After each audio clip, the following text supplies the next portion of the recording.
What's good for me? I don't know. What the fuck is that? Is the train pulling into the fucking station at Disneyland?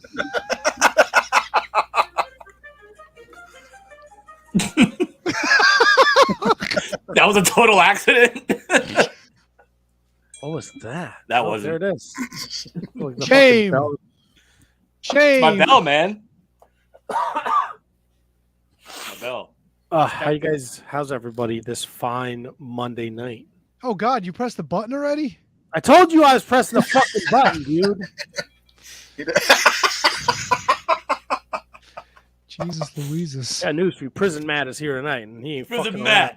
Gruel. That's right. So that's all we get to eat at the Shining Wizards is gruel, the fucking Dementors. No, not the Dementos. The Fresh Maker. Dementos. I'm here to scare you straight. I got like all of a sudden I got like a runny nose. Me too. Well, you better catch it. Hi-oh. So I got to share something with you guys. Oh, is it that you got me, babe? No, it's pertinent to last week's show. Oh no! What As did you you can do? tell. As you know, we were expecting the storm, and Kevin gave us his tips to stay safe. And Handsome Kevin mocked us because we were getting a couple inches, and I was like, I ain't going outside to do shit because I got a guy that's going to escape the land. Well, the escaping the land guy didn't show up. So I had to go outside and shovel. We probably got between 4 and 5 inches of snow. It's not too bad. And I had to go shovel it so my wife could get out of the driveway and go to work. And I was not going to leave her out there to shovel. I put on my work boots and I got dressed. You put on work boots to go shovel snow? Yeah, why? Wow, what do you put on? You fucking snow boots, work boots. What are you, fucking 10 years old? You Oh, fucking fuck you and your trench foot. I hope your fucking toes were all wrinkled off, you fucking My dickhead. feet were fine because I have fucking quality work boots. Well, maybe not quality enough. Oh, here we go. Oh no, gangrene. Push the sun porch door open. Take 2 steps. Get to the top of the stairs.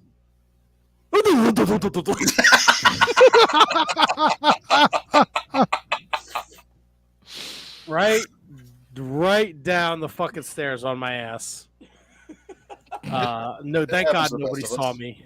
Oh, I was going to ask if your mother-in-law was at the top of the steps cackling at you. No, nobody saw me. Just laid there like adults, and I was like, "You got to be fucking kidding me!" And all I could think about is how much I talked about the landscape. Not an adult. Did you look around once you got up? Did you look to check to see if anybody saw you? Oh, I looked the minute before my ass even hit the ground. My head was on a swivel. Yeah. Last fucking winter, the driveway turned to ice, and I went out there to shovel, and took a slip, and it looked like I was on the goddamn Home Alone, like feet straight out, flat back, right onto the goddamn driveway, and got up and had to check and look around, and I look, and the shovel is still sliding down the driveway away from me. It's like perfect day. So you never want to get caught falling. No, God no. Get caught slipping. So. That was my truth about last week. It's not how I want to start my week off. Were there any lasting effects? Is your tailbone bruised? Are you No, I'm hurting? good. My pride is bruised. Yeah, but if no one saw it, if your pride falls in the woods and no one's around to see it, does it really take a hit? That's fair. That's a great point, Kevin. Yeah, very, very profound today. Oh, we got a profound show ahead for you. We're going to talk AEW Revolutions. We got picks we're going to talk about. We got Gabby Ortiz joining us tonight. We're going to talk about the Apple TV Plus Monster Factory documentary that's coming up in a couple weeks. We got Can You Beat That? Let's see what kind of schmuck the committee what's the committee got in store for me? What kind of shenanigans tonight? He's Prison Matt today, Tony, so be careful. Pull off the fucking jobber pile. You'll see what Barry Horowitz was doing after his Impact stint. See if he wanted to come on the show again. Tell us how he's a fucking bona fide Hall of Famer. Bro, I don't know who you are, but please give us Matt back. Prison Matt, bitch. Prison Matt, bitch. Is this the new gimmick? Can This we is have not a like gimmick. This is we have, like- championship. It's championship Monday, buddy. Kev? Can we bring back like zombie Randy Savage instead? I don't know. I don't know what it is what it is. Oh, yeah, I just put a bandana on because my hair is atrocious lately. I got to get a fucking haircut. I'm just too lazy to go get one. Not like Harry Potter. No, not like Harry Potter. Harry Potter got a nice bowl cut. I won't get a bowl cut. There's no shot that's ever happening. You should get a bowl cut. I will never get a bowl cut. Tony, you haven't done the punishments yet. Make Mac a bowl cut. Ooh, I'll tell him. Go to the barber and ask for the Mo Howard.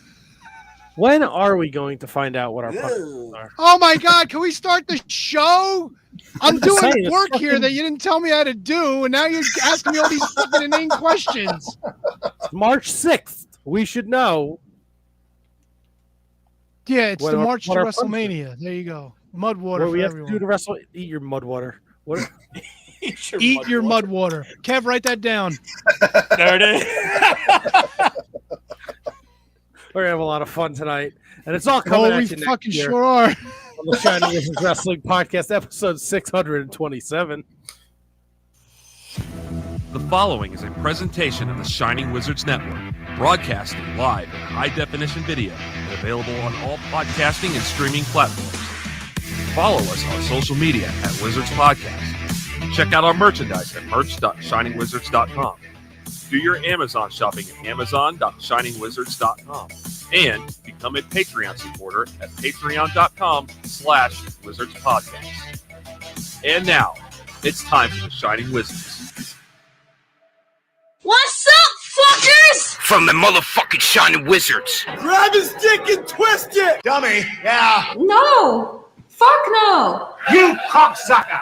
Well, Shining Wizards rule the world.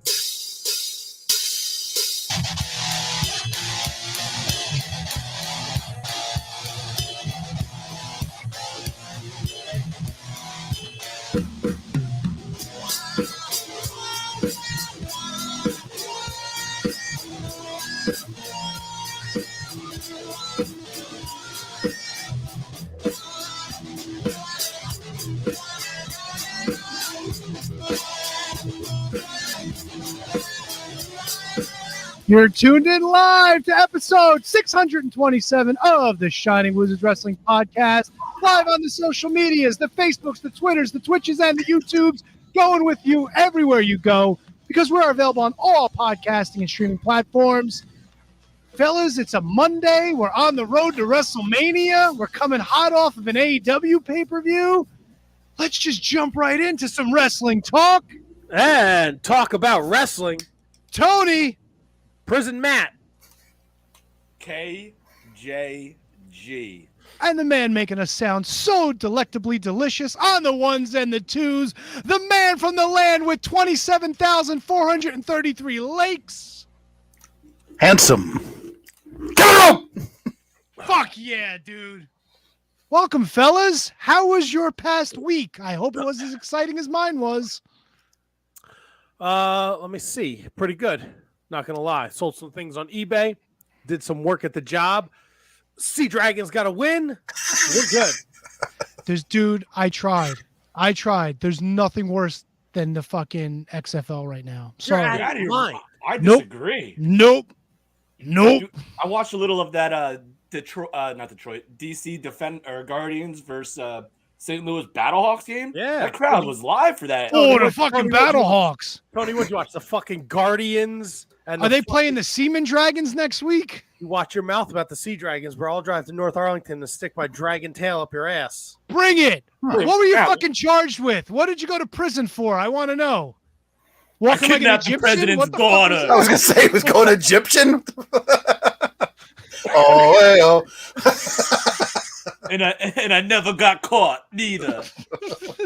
Now look? What's your beef with the XFL, man? I mean, look, it's not the NFL. Let's be perfectly clear here. I'm waiting for the USFL in a couple weeks. I'm That's gonna give fucking one dog a shit. chance. The USFL.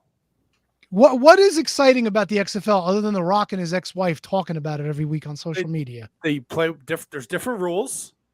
Oh, wonderful. That's what football needed. Different rules. Well, they don't. They can't. Wait, if you get thrown over the top, is that 6 points? Over the top of what? Oh, hold on. You watched it, but Goalposts. would you just tune in and fucking tune out? Would you watch it for 4 seconds? No, I watched a half. I forget. I don't even remember who was playing. I was like, bro, this is When dog did shit. you had to watch the 4 o'clock game yesterday because that was the shit game. No, yesterday. I gave up on it last week. Oh, this motherfucker. I was watching the guy AJ McCarron, man. I watched about a quarter of it last night, and then ended up watching the Flyers and the Red Wings game because I couldn't. Well, Flyers Red Wings sounds amazing. Yeah, it was a fun. They're fun both game. two bad teams. It was a good game.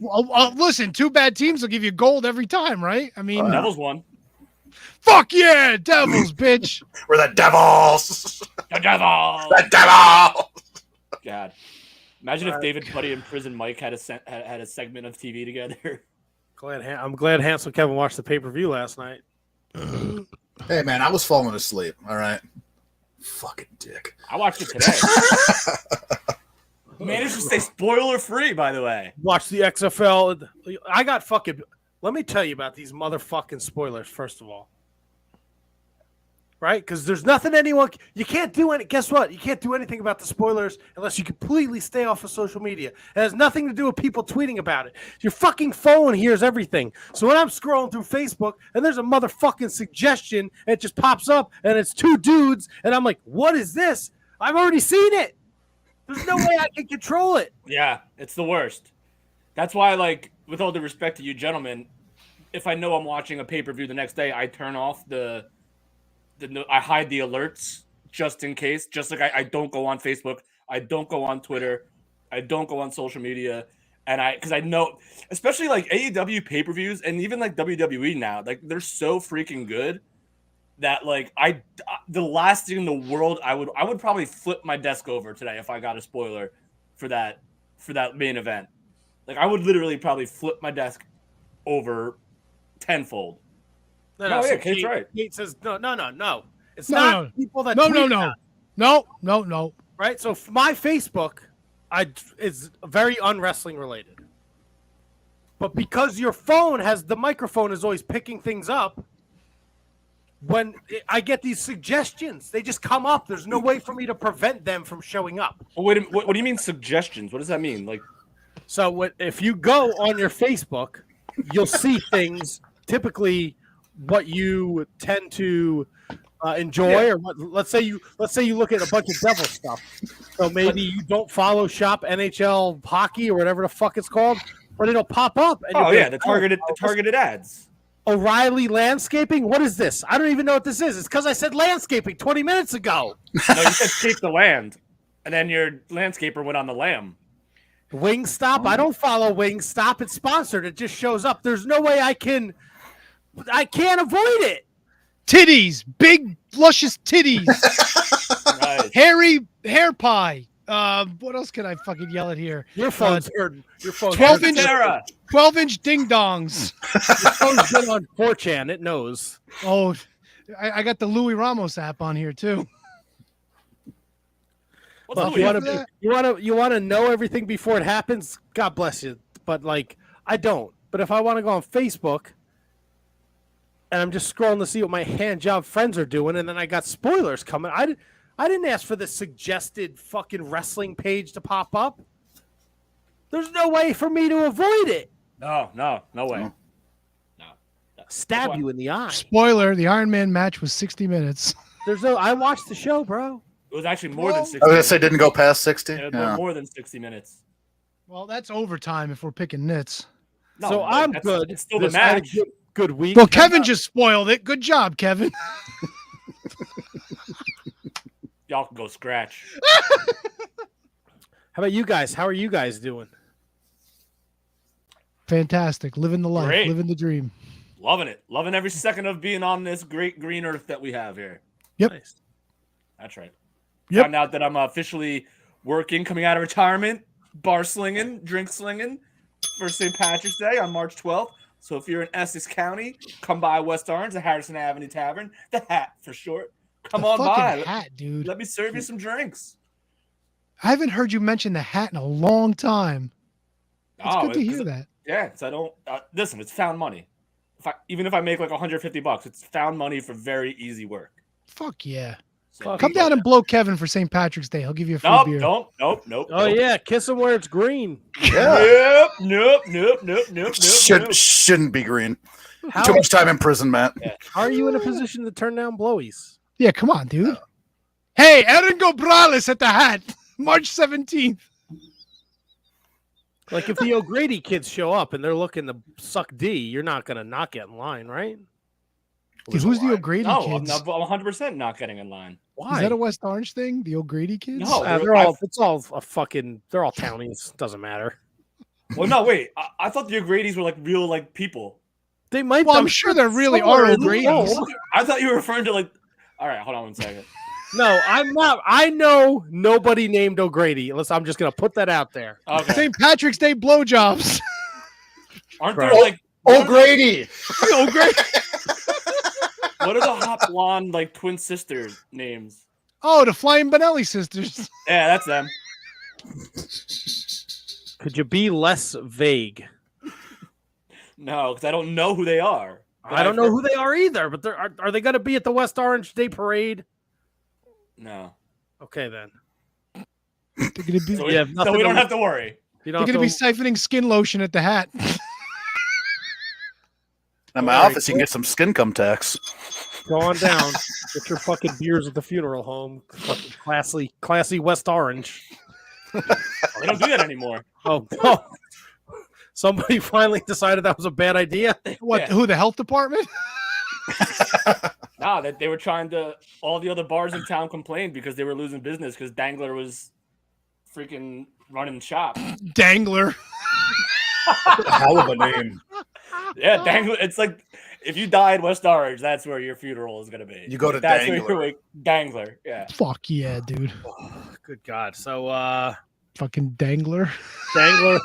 I never thought about it like that until you Hardly knew her. until your immature 57-year-old ass. That's why I'm here, brother. laughed at it. So there was a pay-per-view last night, and I would love to talk about it with you fellas.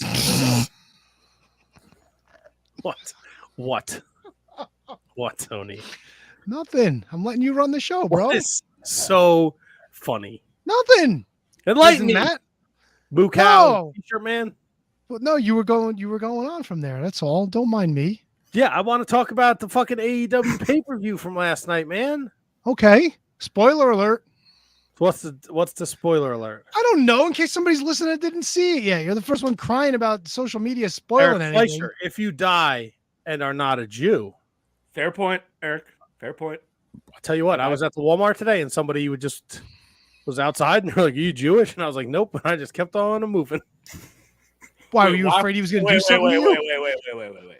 No, they had the fucking whole get-ups on. They were standing out in front of the Walmart. But Wait, you were they are trying to get- Jewish. Were they trying I'm to, not Jewish. You're like an eighth Jew. You used to go, I'm Jewish. I'm an eighth Jew. I Yeah, don't, you are an I eighth Jewish, aren't don't you? practice. So I'm not going to tell somebody I'm Jewish. I don't practice either. I'm a fucking pro. Right? I don't get off for the holidays. I don't do any other weird things. Weird. Oh, weird. Oh, boy, weird. Oh no. Weird things. You have a I don't practicing guy like in the the chat. candle. Oh my God, these Jews with their religious beliefs. Ah! Run away! Were they trying to get you to join the Oh my God, they were I don't recruiting know, 'cause I Matt for just kept Judaism. going. They saw the beard and they were like, "Are you a Jewish?" Are you a like, Jewish? A like, Jewish "No." what? You And should we have went- said. And we got inside and Rihanna looked at me and she was like, "Really?" I'm like, "What are you out of your mind? Why she wanted you to convert? Do you want me to stop and talk to these fucking weirdos trying to peddle their Oh, shit outside the so Walmart? they're weirdos now because they're practicing their religion. Outside of a Walmart? Have you ever been No, to a I'm gonna Walmart? Yeah, those people need converting, dude. These guys had the right idea. I'm defending Matt here. Just because he said weirdos was not a slight. They're weirdos if they're outside of a Walmart trying to get you to join their faith. I don't know what they were trying to get me to do because I didn't stop. That's right. The train kept a moving. I had shit to do, man. What'd you do in the Walmart? I had to get boxes to send out more shit. So what'd you sell on the eBay? The Good Brothers?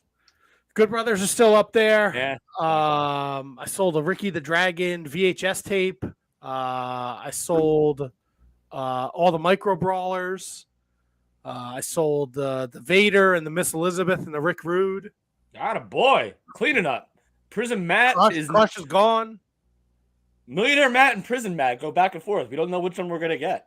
So whatever one pays the fucking bills. How about this Mazel Tov, Matt? That might even be the best one yet. Yeah, that's some Asian Joe. Hold on, I'm writing that down too. So anyway, we had picks this weekend. Sure did. How do you spell Tav? Oh, you know what? Hold on. T-O-V? Yeah. The comments. It's Mazel Tov, T-O-V. We should probably do over the top before we get into. Right? No, fuck. You know So what? So this is the itinerary. You're just gonna like not even build it up. You're just like, oh, we should probably do over the top. I'm excited.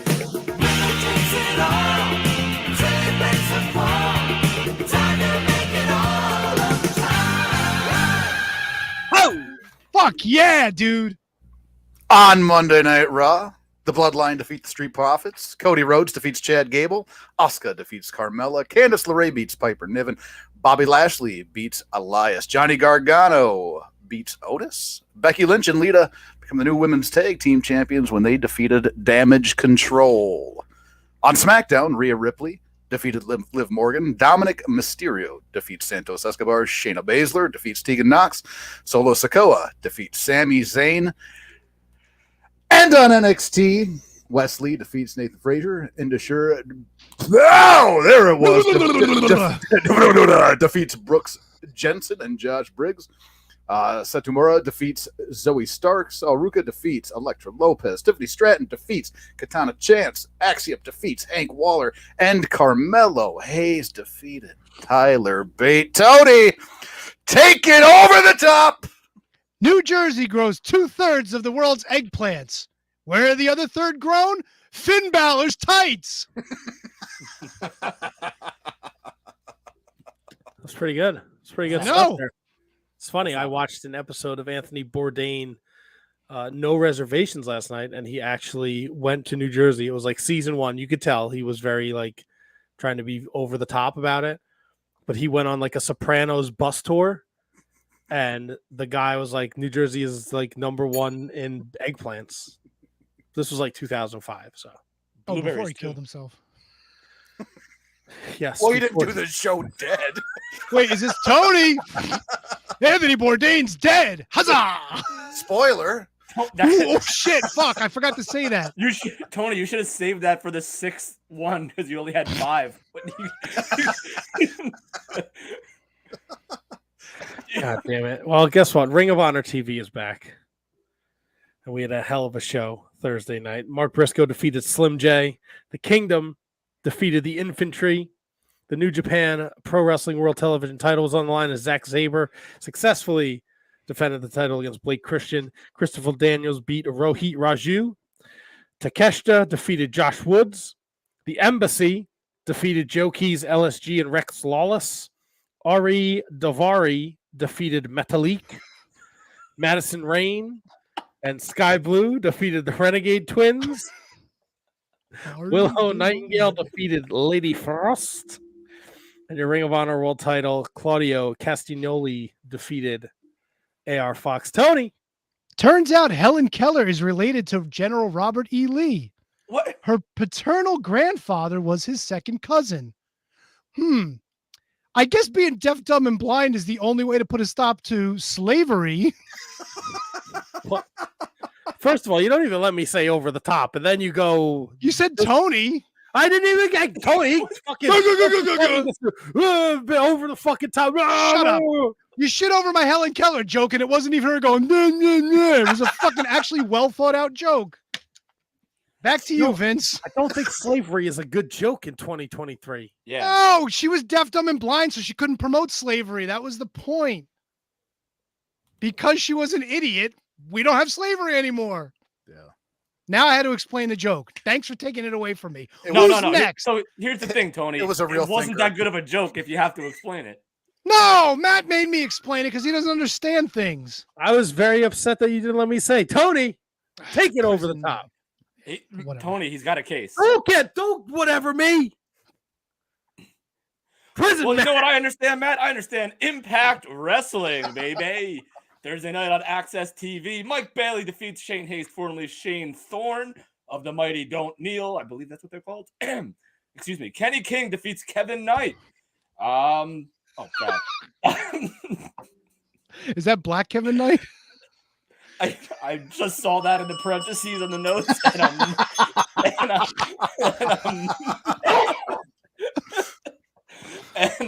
and PCO versus Trey Miguel, no contest. Eddie Edwards shenanigans as all my other notes fall to the ground. Impact World Tag Team title match. The Bullet Club, Ace Austin and Chris Bay defeat the Motor City Machine Guns. We got a title change. New tag team champions. Chris Bay and Ace Austin. The Bullet Club. Tony, take us over the top. See, I did that for Kevin and not for Matt. The average woman will eat 4 pounds of lipstick in her lifetime. Unfortunately, we're still counting how many cupcakes they eat in their lifetime. Next. It's a lot of lipstick. Yes. I bet you cupcakes taste better. Yeah, but that's why we can't stop counting them, because they won't stop eating. Stop eating, women. What's wrong with you? What is wrong with you today, bro? Next. Did you watch the fucking Chris Rock? This is called Over the Top. It's not called Let's Be Nice. No, it's called, everything doesn't have to be a fucking zinger. Oh, don't worry. There's more coming. Who's next? Wait. On NWA Power. Oh, boy. Fodder defeats a VHS. Who? Wait, who's VHS? I don't know. That's what the notes say. I didn't watch it. Is this tag partner Betamax? No, Probably there's a guy is. named VHS. But he wrestles in extra long play. Kenzie Page, thank you, Tony, defeats Kylan King. Bully Ray defeated Mike Knox. And on NWA USA, Chris Adonis and Rhett Titus defeat the Fixers. Max the Impaler defeats Natalia Markova. SVGS defeats the Ill Begotten. Tony, now go ahead and take me over the top. A cat's jaw can only go up and down, not sideways. If you try to move it sideways, he goes, meow.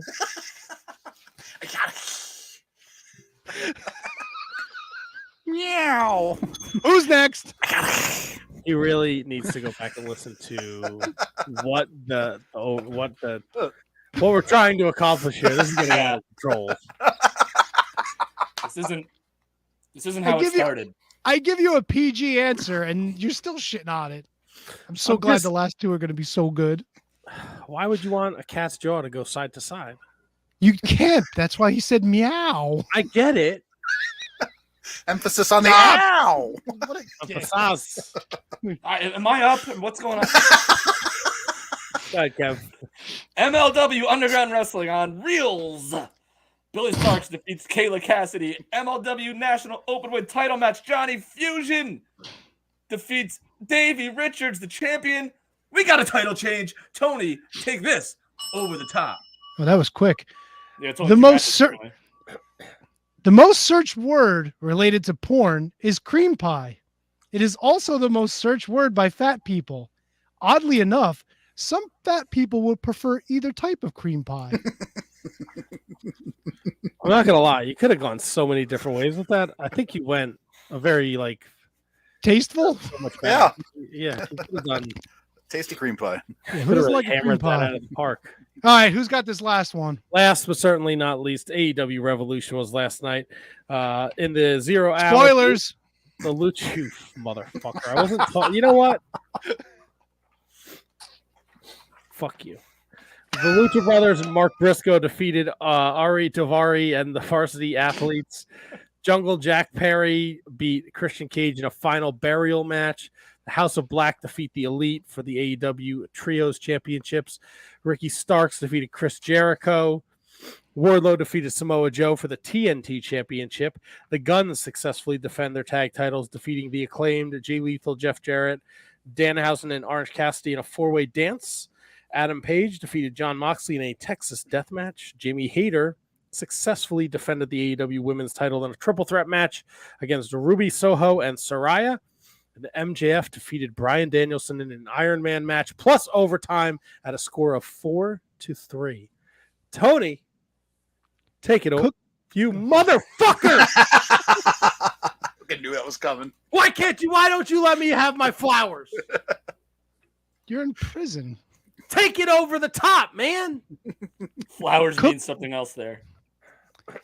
Cookie Monster's real name is Sid. When asked about this revelation, he simply said, "Me master, ruler of cookies." Nom, nom, nom, nom, nom, nom, nom. Fuck off. That was great. No, none of it was good. I'll be at the hat getting blowies from the fucking Benelli sisters. Oh, I thought it was the O'Grady's. Whatever, the O'Grady's, Benelli's, it doesn't matter. Blowies for everyone. It's a very diverse township made of only Irish and Italian families. Right.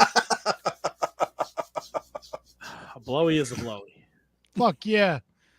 Well, we had pay-per-view picks. We had AEW. Oh, look at that. Look at that. Number one. Sunday night. The field was pretty even across the board. Myself, Tony, Handsome Kevin all went 8-1. Tony, Kevin, and Brundon went 7-2. As it stands right now, Tony's in first place, 42-15. Kevin second place, 41-16. Brendan and myself at 39-18, and Handsome Kevin is trying to turn this thing around at 34-23. Yeah. Yeah. Yeah. Yeah. Now let's talk about this motherfucking pay-per-view, people. Uh-oh, I don't like the MFer already. I'm excited. Look, I'm excited to talk about it. Clearly, there's a couple things that AEW does where I don't think they're.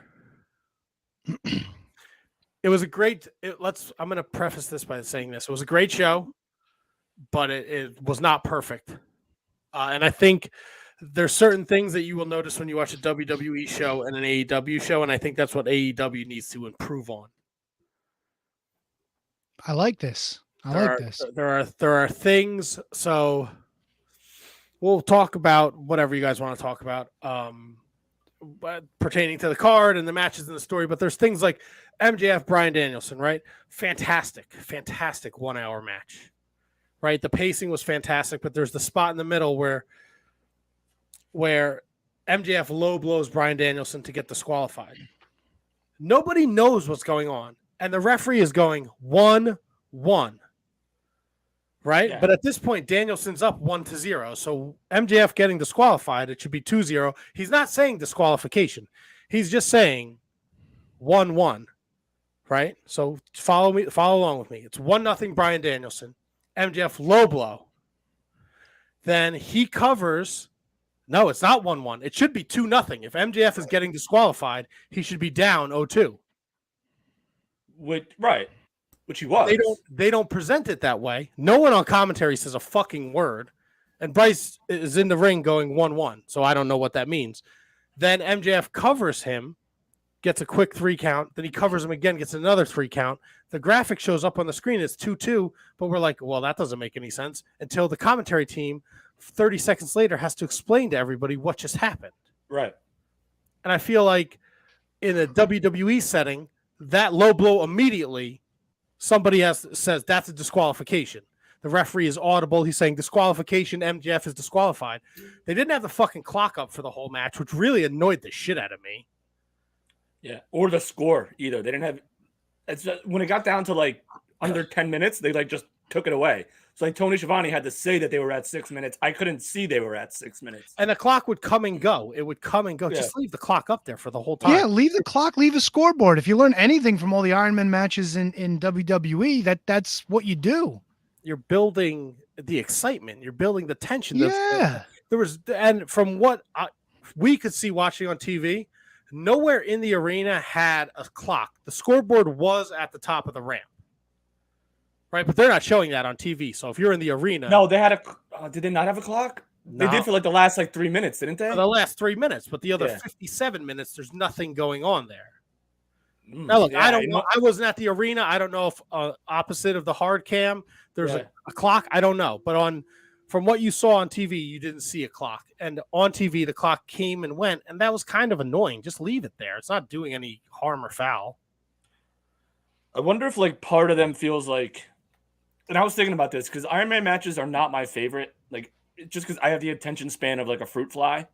So like 60 minutes of like watching one thing is kind of tough for me. So like I'm wondering if they kind of, if there's more people like me and they kind of thought that maybe leaving that up there the entire time would maybe like tune people out, and maybe they won't watch because there's still 7 minutes left, or there's still 10 minutes left, or 12 minutes left. So, but I mean, that doesn't really make sense either because it's a pay-per-view and people already bought it. So why should they care? Right. But Right, I feel and like you bought it on the premise of the main event being a 60-minute Iron Man match. Matt, I'm not gonna lie to you, that match was the thing I was looking forward to the least out of everything. I think the Iron Man's a tough one to pull off, right? Just to those points that you made, Kevin, like it's all about pacing, and I thought they did an amazing job pacing the match out. I was proven way wrong, blew it away. Oh, I knew they were gonna have a great match, but like it's just like 60 minutes is a long time to be focused on like one thing, but they did everything right. It might be the best Iron Man match of all time. It's up there. I think it's up there. Wow. I mean the only one that comes to mind right now is Brett Shawn 12, and I think it blew that out of the water. Can I ask why? What was it that would make it blow it out of the water? There were so many. It was the like perfect storytelling device. Like everything made sense. The highs, the lows, the tapping, the not tapping, like the getting to the ropes. The fact that MJF just dropped a vicious elbow off the top rope onto a table to the outside. Him, even though it was confusing and clunky, that disqualifying himself on purpose to lose a fall only to be able to get two quick ones right back. Like there was so much stuff. It's like really too much to even like to break down completely. And then of course we did the classic overtime sudden death thing, which is a tribute probably to the Shawn Brett, and then MJF completely just being the dastardly son of a bitch and being who he is, the diamond ring, like all that stuff. Everything was just so good in that match. Yeah, I think Kevin's spot. The pacing, storytelling. Like when the clock showed up and it was like 35 minutes into the match, I looked at Anthony because I was over at the Money's and I said, "Dude, this doesn't feel like it's been 35 minutes." Like they did a great job pacing it and telling the story. I know there was a little bit of an issue with MJF because apparently he threw like half a cup of tequila on a child. That was tequila? That apparently was tequila. How the fuck does a guy just happen to have a glass of tequila at ringside? It was a woman who was in the front row standing up when he was in the crowd, and I guess he thought it was water. What he did was not good. You can't just throw water on a fucking child. I felt like that kid was a plant. You could throw water on a kid. All the reports that have come out, that was not a plant. Okay.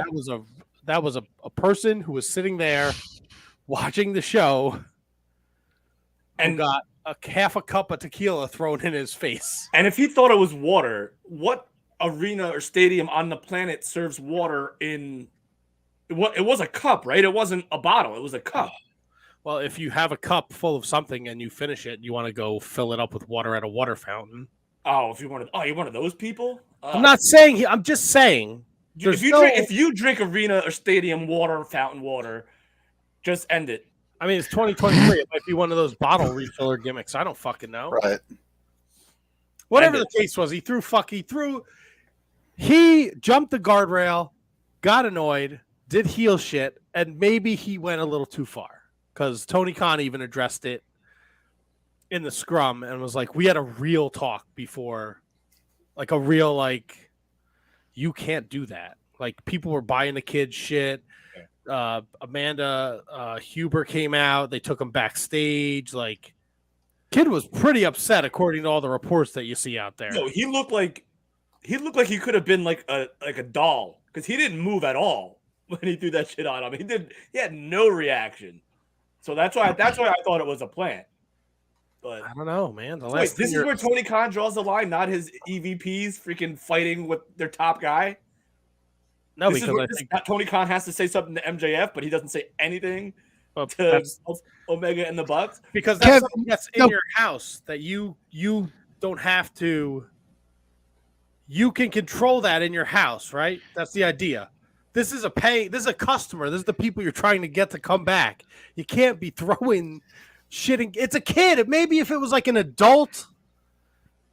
Yes, you can throw fucking water on a kid. You can throw soda on a kid. Water. He doesn't know that. You don't think you'd be able to smell tequila?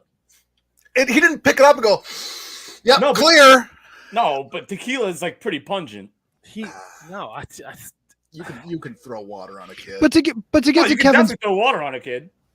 But to get to Kevin's point, though, Tony Khan needs to do stuff like this, and that was part of the problem. He didn't do shit when CM Punk went off and started talking. Maybe Tony Khan's finally starting to take charge a little bit, we can hope. If that's the case, then that's totally fine. You would hope. Yeah, you would hope. I'm sorry. I don't think it's okay to throw. Yes, you fucking can. Don't. Then again, Yes. you're also not the guy working fucking indie shots every weekend like Mr. Rogue is, you know. And plus, he's the dastardly heel, so he's going to try to get away with whatever he can get away with. I will tell you this: I have thrown water on a kid more than once. Yes, you can. I do it for fun. Yes. Yep. First of all, I Tuesdays. know Kevin. And why is the fucking world burning? Because he got a little tequila on a kid? Come on now. You guys are. Out We're a little ridiculous here. I don't know how I'm the voice of reason here. All right. So the kid had a drink. When you were a kid, like you Probably shouldn't say this before you're gonna bartend. I'm just gonna put that out No. I card everybody. But Even the blow girls. there are Can't be too careful these days. The O'Grady's are in for free. You get this, Tony. Like an old remedy would like to settle like gum pain as you're a kid. Your mom or your grandmother would give you whiskey. Yeah, Okay. whiskey, not tequila. That's your mother. You're paying. God knows how much they paid to sit in the front row to have the fucking main event dude throw a half a cup of tequila on your child. Can we talk How did about- she get just a cup of tequila? Yeah, Dude, they stopped serving drinks probably after the fourth match. yeah. And first of all, you know what? I blame the lady. What Yeah, do you do fuck with- that lady. with a half a cup of tequila? Right. Terrible mother bringing her kid to ringside, getting it the wasn't fucking the load same- on no, during right. fucking Yeah. Revolution. No, it wasn't the same. They were not family. They were not familia. Wait, she brought some random kid into the show? No, he takes the cup from somebody and throws it on a kid while he's walking by. Oh my God, this poor family having to sit next to this lush woman, probably yelling all night, getting all fucking sloshed. Yeah, who would like to go to a wrestling show with that person? Not Tony. the poor 8-year-old who had tequila dumped on him. You are that person minus the tequila. Yeah, I wouldn't go throwing it on other people's families. No, you're the woman. Hey, I can be whatever I want. It's I'm 2023. confused as to your stance here, Tony. Yay, throwing tequila on a child. or No, never. What are you talking about? I didn't say anything. But let me be perfectly clear. No tequila on children. No tequila on anyone. This wasn't even Hey, provoked. I'm just making sure, because the other side of this this panel, these two over here, That's right. What kind of Putting it in fucking damage was done? He didn't punch the kid. putting it in. The fucking kid got a little wet. They're putting it in super soakers, and they're shooting people on the fucking street with it tomorrow. Christ. Who? These two. Yeah, Don't threaten me with a good time. you're damn right. We're bringing the O'Grady's. That's not the only thing Kevin's going to be squirting at people at the fucking Benelli fucking festival. What the Yeah, heck? Gotta stop. Gonna with look like that, a please. fucking snow globe inside the hat.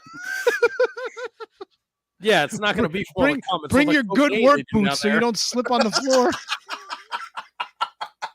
going to look like an 80s wrestling locker room back there. Tommy Rich confirmed.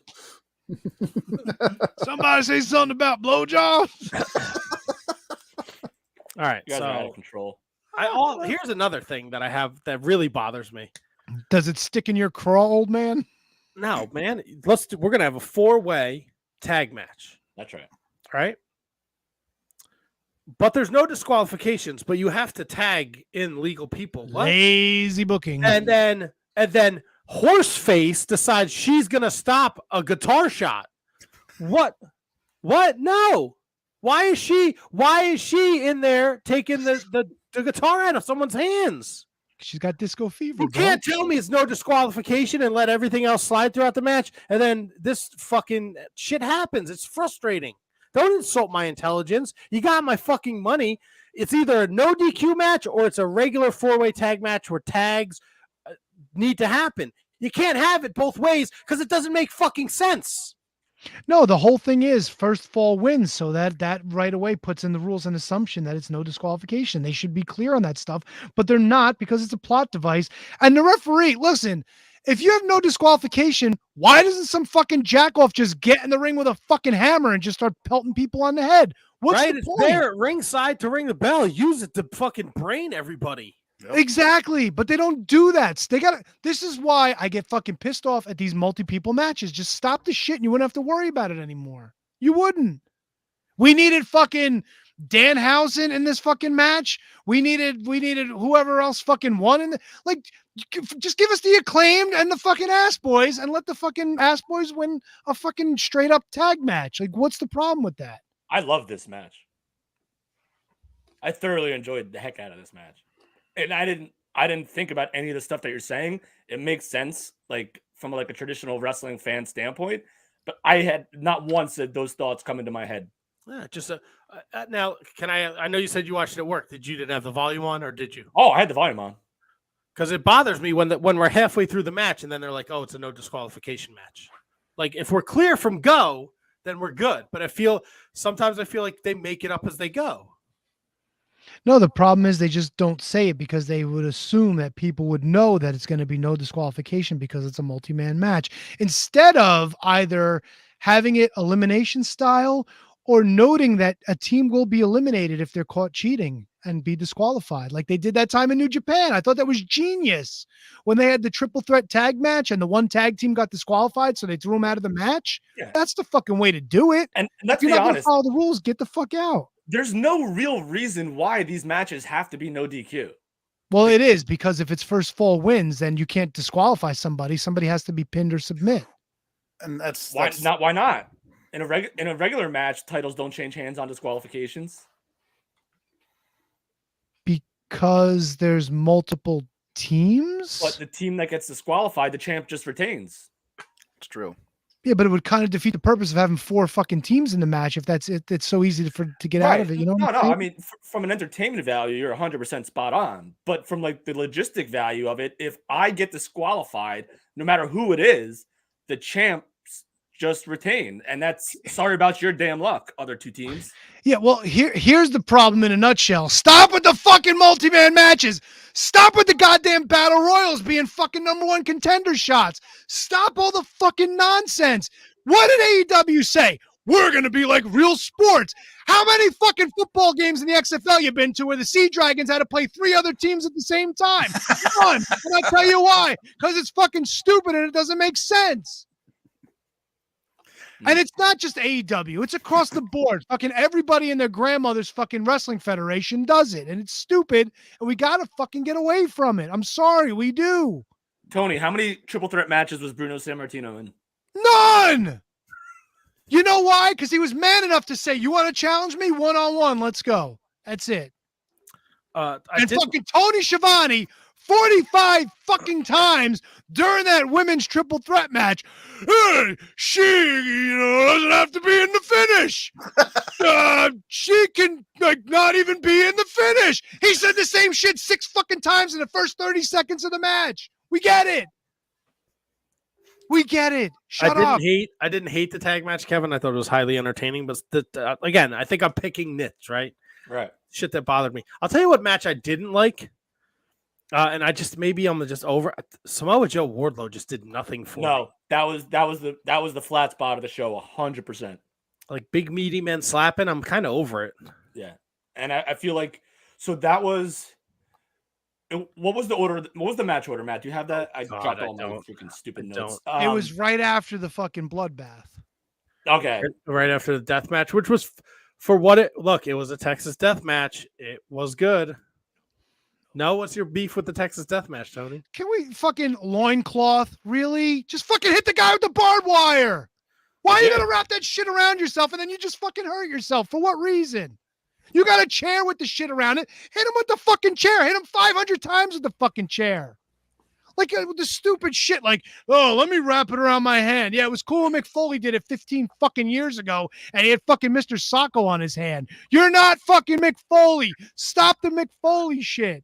Just fucking, let me put the fuck. Yeah, the fucking Sandman did it. He was a fucking drunk. Maybe that's what they were fucking playing off of with fucking Adam Page. But come on. Some of that shit just didn't make fucking sense, dude. Maybe, Tony.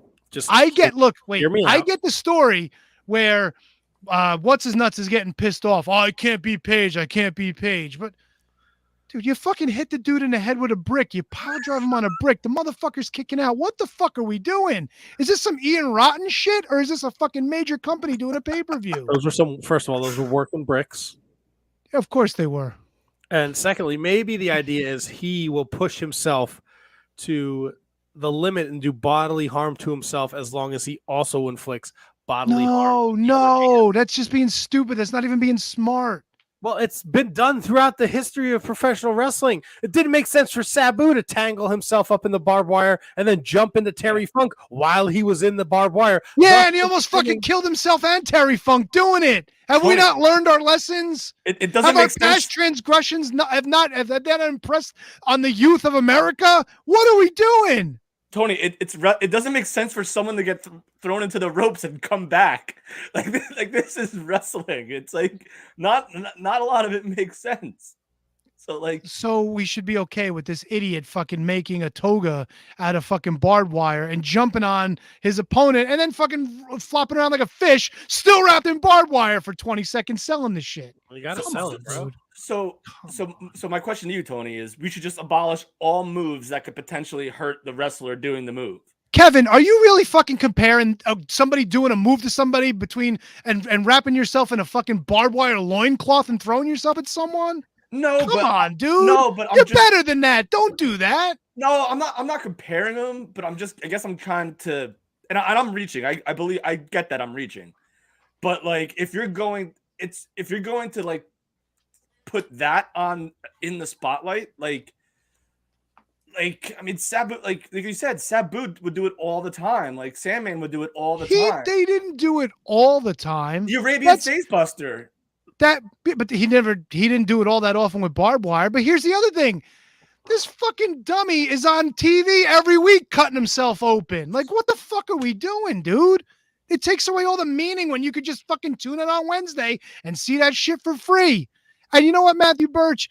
If I am crazy, if it was that fucking phenomenal, good on you, good for you. I hope you enjoyed the shit out of it. Not my cup of tea. Sorry. I don't understand these two idiots fucking wrapping themselves up in shit and just fucking throwing themselves at each other. I'm with you, but I really loved it.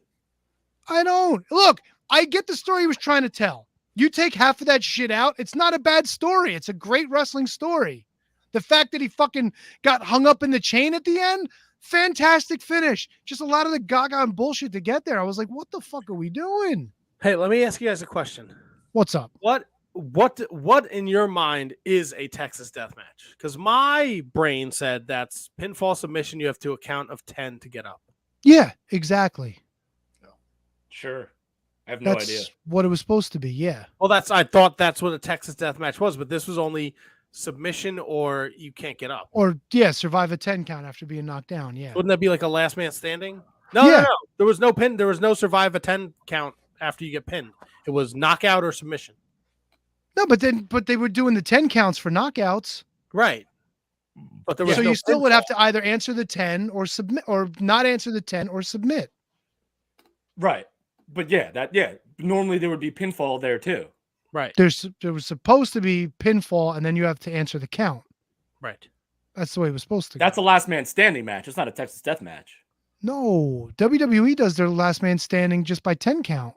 No, well, traditionally you pin and then you have to count to 10 to get up. That's what that's how a Texas death match is supposed to be. Oh, is that what it is? So I have no idea about the Texas Death Match. I just thought that was the last man standing match. So the only similarity is to the last man standing match is that you must be pinned. Then, so Texas Death Match, Jesus Christ, Texas Death Match, pinned, then a 10 count. Last man standing match, just a 10 count for knockdown. So this was a last man standing match. You want to know something funny? For all you historians, Bruno Sammartino was in a Texas Death Match, March 17th, 1975, at the Garden, where he defeated Spiros Arion. Did you just look that up too? No, well, I just looked up Texas Death Match, and Pro Wrestling Wiki was the first thing that came up, and it gave me a whole list. I actually remember Hogan defeated King Harley Race, same thing, up in Boston. I remember they were advertising that as a Texas Death Match when I was a kid. I was like, what the fuck is that? That was the first time I ever heard of it. A Boston Death Match? No, it was, yes, a Texas Death Match at the Garden, too. Actually, Terry Funk defeated Eddie Gilbert in Wayne, New Jersey in 1992 in a Texas Death Match. So there you go. There you go. Did you hear people giving that term like crap because it wasn't in Texas? No, I was annoyed by it. No, it's been a thing. Like people were shitting at it. It was like, why is this a Texas Death Match when it's not in Texas? Cornette said the same thing. The funniest thing about it was like Shelton Benjamin said European uppercuts are now canceled outside of Europe.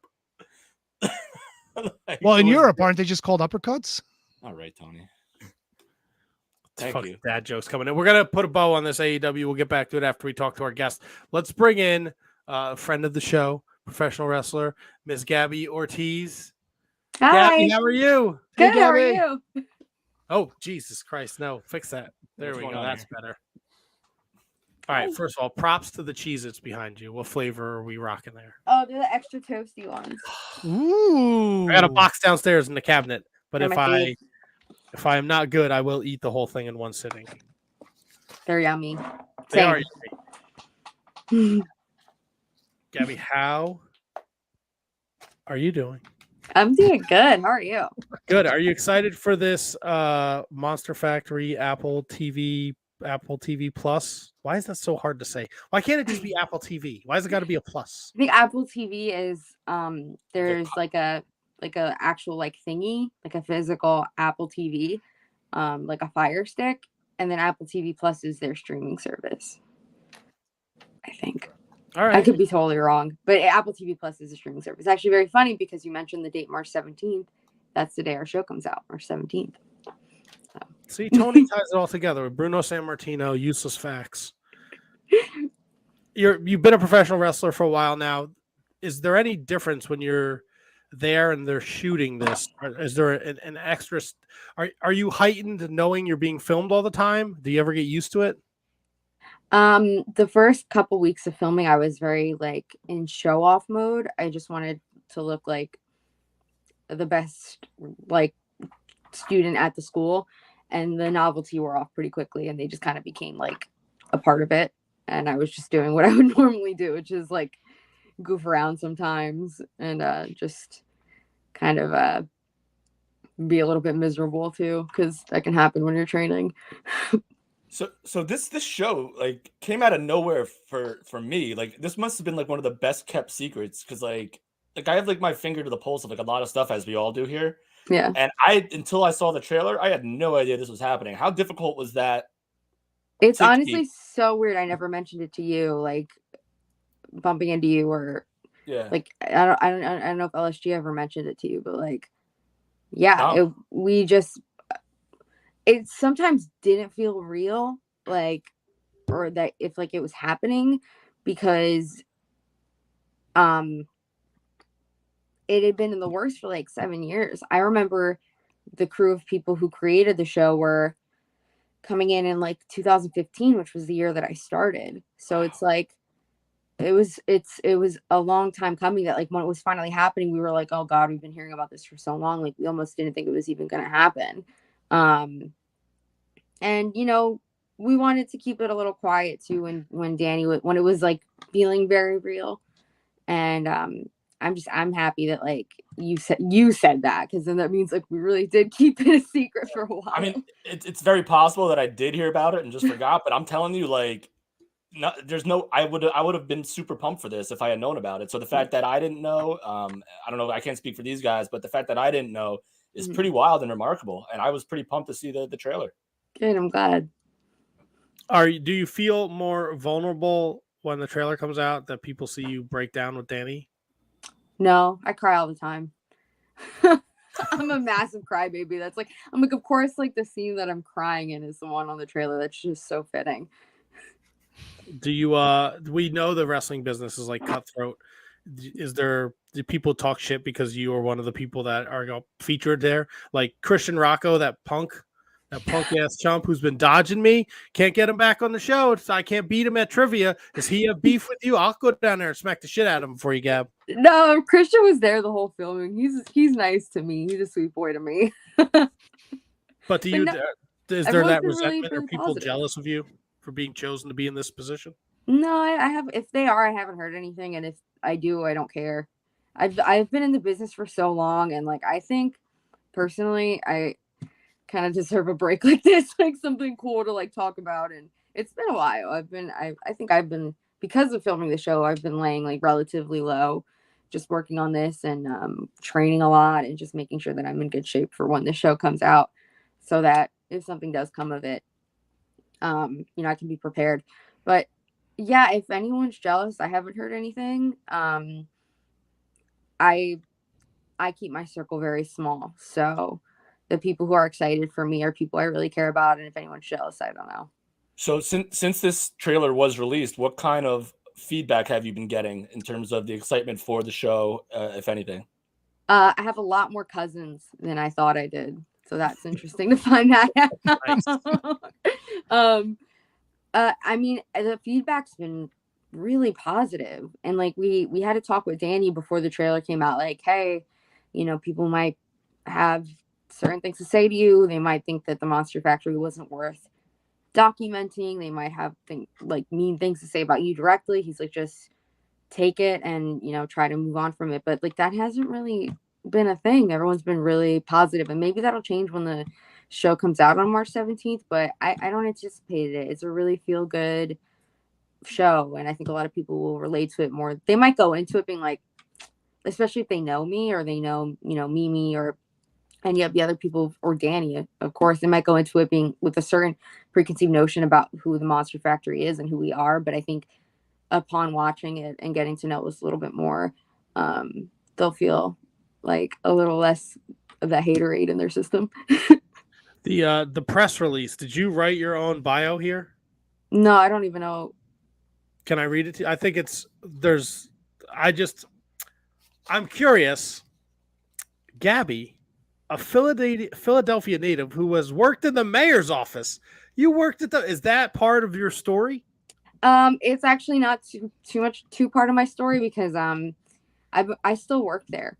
Oh, so, like I have to I had to keep it separate. They wanted to come film at my office, but it was just not. That was truthfully, I didn't even look into it. I didn't want them coming to my job because it's honestly kind of boring. But yeah, I work there still. Yeah, I thought that was weird that they mentioned that in your It's on the show too much. Is it? There's one little snippet of me in Center City. That's it. Yeah, when you're walking and then it's in the regular trailers. clothes to your wrestling gear. That's the most you see of me in my professional life, like my shoot job. How many takes did that shot take? A lot? Yeah, that was my least favorite day of filming. It was when we had to do that. Let me ask you, how do I ask this without possibly ruining the show? Do they try and create conflict? They turn the heat up, they turn the air off, they take your water away from you, get you cranky? No, they just made me cranky by being there sometimes. I could never do it. I could never have. No, everything you see is genuine conflict or genuine emotion and stuff. There was nothing manufactured. If you had to estimate how long in a single day the cameras were actually on you, what would be the average time? So they would come in every other week from about February of 2022 to August. They were in every other week, and they'd rotate around the 6 of us and who they were going to film. It's, oh my God, it's like hard to say. I would have some 8-hour days with them. Some days I would be with them for like only the 4 hours of training that we'd have. So between 4 to 8 hours we would be with them, I'd say. Nice. What would you say is the most rewarding thing about doing this show so far before it's even released? I know the answer might change once it's out. Yeah. But like right now, like what do you think is the most rewarding thing about what you've been through? I kind of fell back in love with pro wrestling through it. Nice. Yeah, because I was not happy with the business or my place in it at all. Because I kind of stopped going to training. I wasn't making any new friends I was like around the same people all the time, having the same matches all the time. And just sort of like burnt out. And then getting back into an environment with a bunch of like kids that are new and excited and are still really fresh in the business was like, it gave me a really, really nice, fresh perspective on the business. And I was able to really fall back in love with it, like when I first started. Nice. With the camera crew, were they wrestling fans, or did you have to kind of explain to them like, you're going to want to be here now, go over there now and film this? Like, how much did you have to hold their hands? They were quick learners. But coming in initially, they didn't know anything. They were like, they weren't big fans. Like, they knew the basic stuff and like the big guys and all, and what everybody I think knows about professional wrestling. But for the most part, like, they didn't know anything, but they did learn very fast. And I think that they are fans now. At least they're fans of us.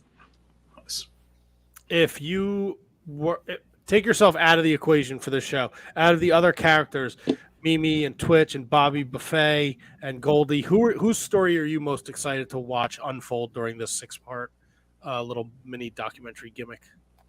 My dad's. I'm just kidding. My dad's in it a lot. Nice. Yeah, he would film with me some days. No, I would probably have to say Goldie's, because I know he has like a really cool arc that happens during it that I'm really excited to see unfold. from a different perspective. Have you guys gotten to see the finished product yet, or do you have to wait till the 17th? You have to wait till the 17th. That's bullshit. Yeah, but it's okay because I remember so much of it, and I'm excited. Not excited. I'm a little anxious to see what they kept in and took out, because we filmed a lot, and it's 6 episodes. So I imagine there's plenty of stuff that they couldn't use. Now, in the press release, they did say there's enough for possibly a second season. Are you excited to, if this is successful, would you be open to, part 2, possibly 3? Yeah.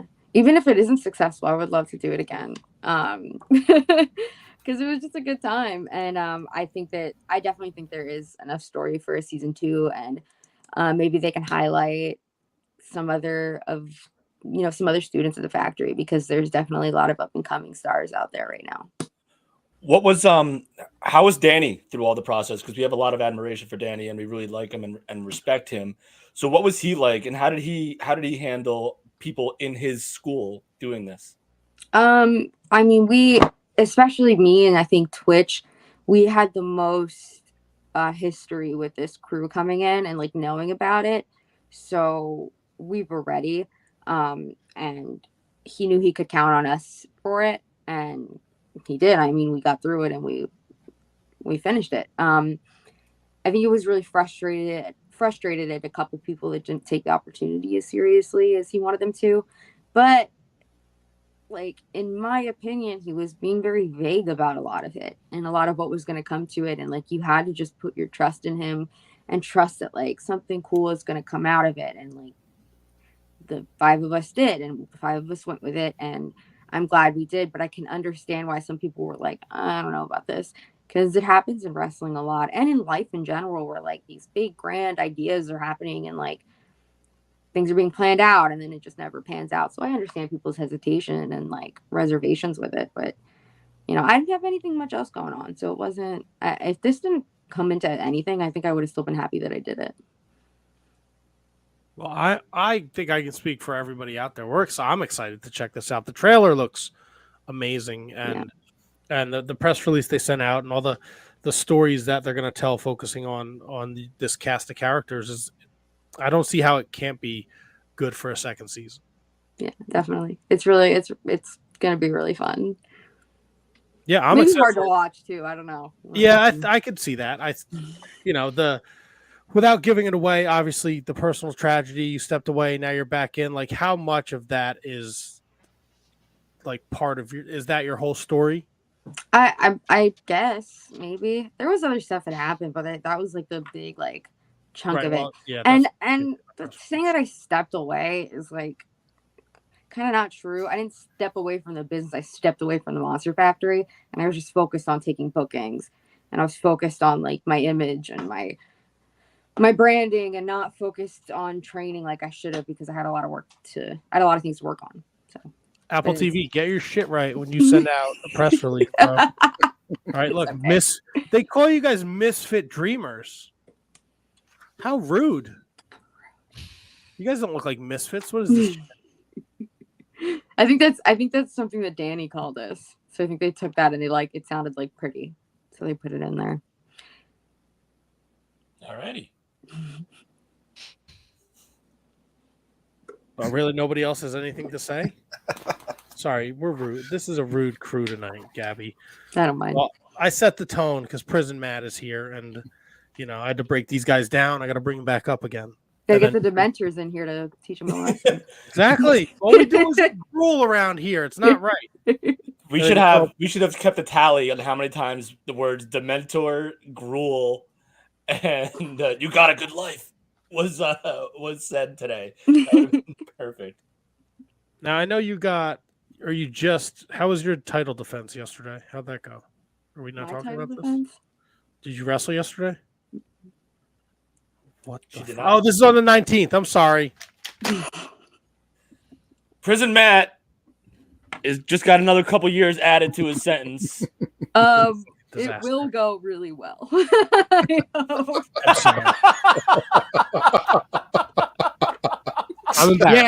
Apple TV, get your shit straight, Apple TV.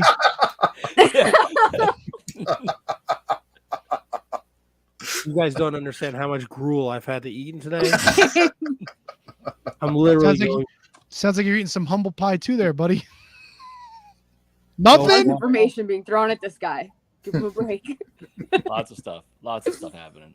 So on the 19th, you're going to defend your Pro Wrestling R championship against Demarius Dawkins. Yeah. Yeah, Demarius. This is this is our third time meeting up for this belt. So I beat her initially to be the first ever Pro Wrestling R Women's Champion.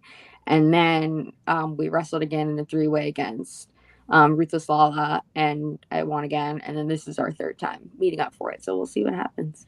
She's very good. So through this documentary, you mentioned that it made you fall back in love with wrestling again. What specifically about wrestling that you thought you wouldn't miss do you miss, and that you're happy that you have back? The community of it.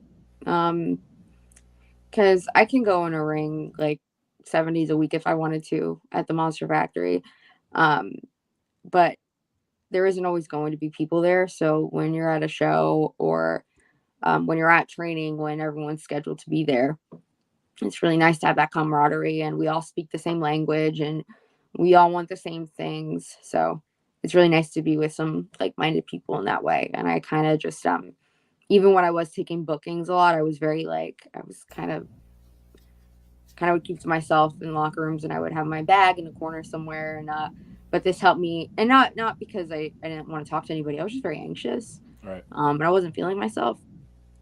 But then when I got back into the building at the Monster Factory, and I was kind of forced to have to step up and be social and work with people, and not just work with my opponent and the promoter, I was able to fall back in love with being friends with people and being in that community again. Well, it's awesome that you're back in the community. I'm sure you were greatly missed. I know I missed all the stuff on social media because I know you kind of took a break. It seems like you weren't wrestling as much. So it's nice to see you back on social media. I'm not going to lie, Gab. I don't feel right looking at this OnlyFans picture as I scroll through your Twitter. You're a beautiful young lady. Thank you. But I can. I'll take it down. I think. No. Because I think that promotion is over anyway. this show is gonna blow up, and then your OnlyFans is gonna be off the chain. I didn't like the little bubble. She literally just said she was feeling anxious, and then you said, "I don't know how I feel about this picture of you." No, because it's I'm a married man, and then I'll take it down. I'm sorry to your what? No, you're good. No, you're not catering to me, Gabby. You're not catering to me. You're fine. You're fine. I'm gonna turn this on its ear, though, Gab. I don't think I asked you this last time you did the show, and I gotta ask. I ask every guest. You ready? When was the last time? When was the last time you pooped your pants? I think when I was a baby. Really? The guys always have much better answers than the girls. Yeah, because girls don't poop like that much. I think it's like a once a year kind of thing for us. Once a year? Yeah, we go to the mountains. That's why you're also full of shit. You go to the mountains. Yeah. Not the beach. I'm cool with it. I mean, it's a personal thing. I can't say what other women do. I go to the mountains. How far? Like the Appalachians, the Rockies. I don't have money like that. I just go to the Poconos.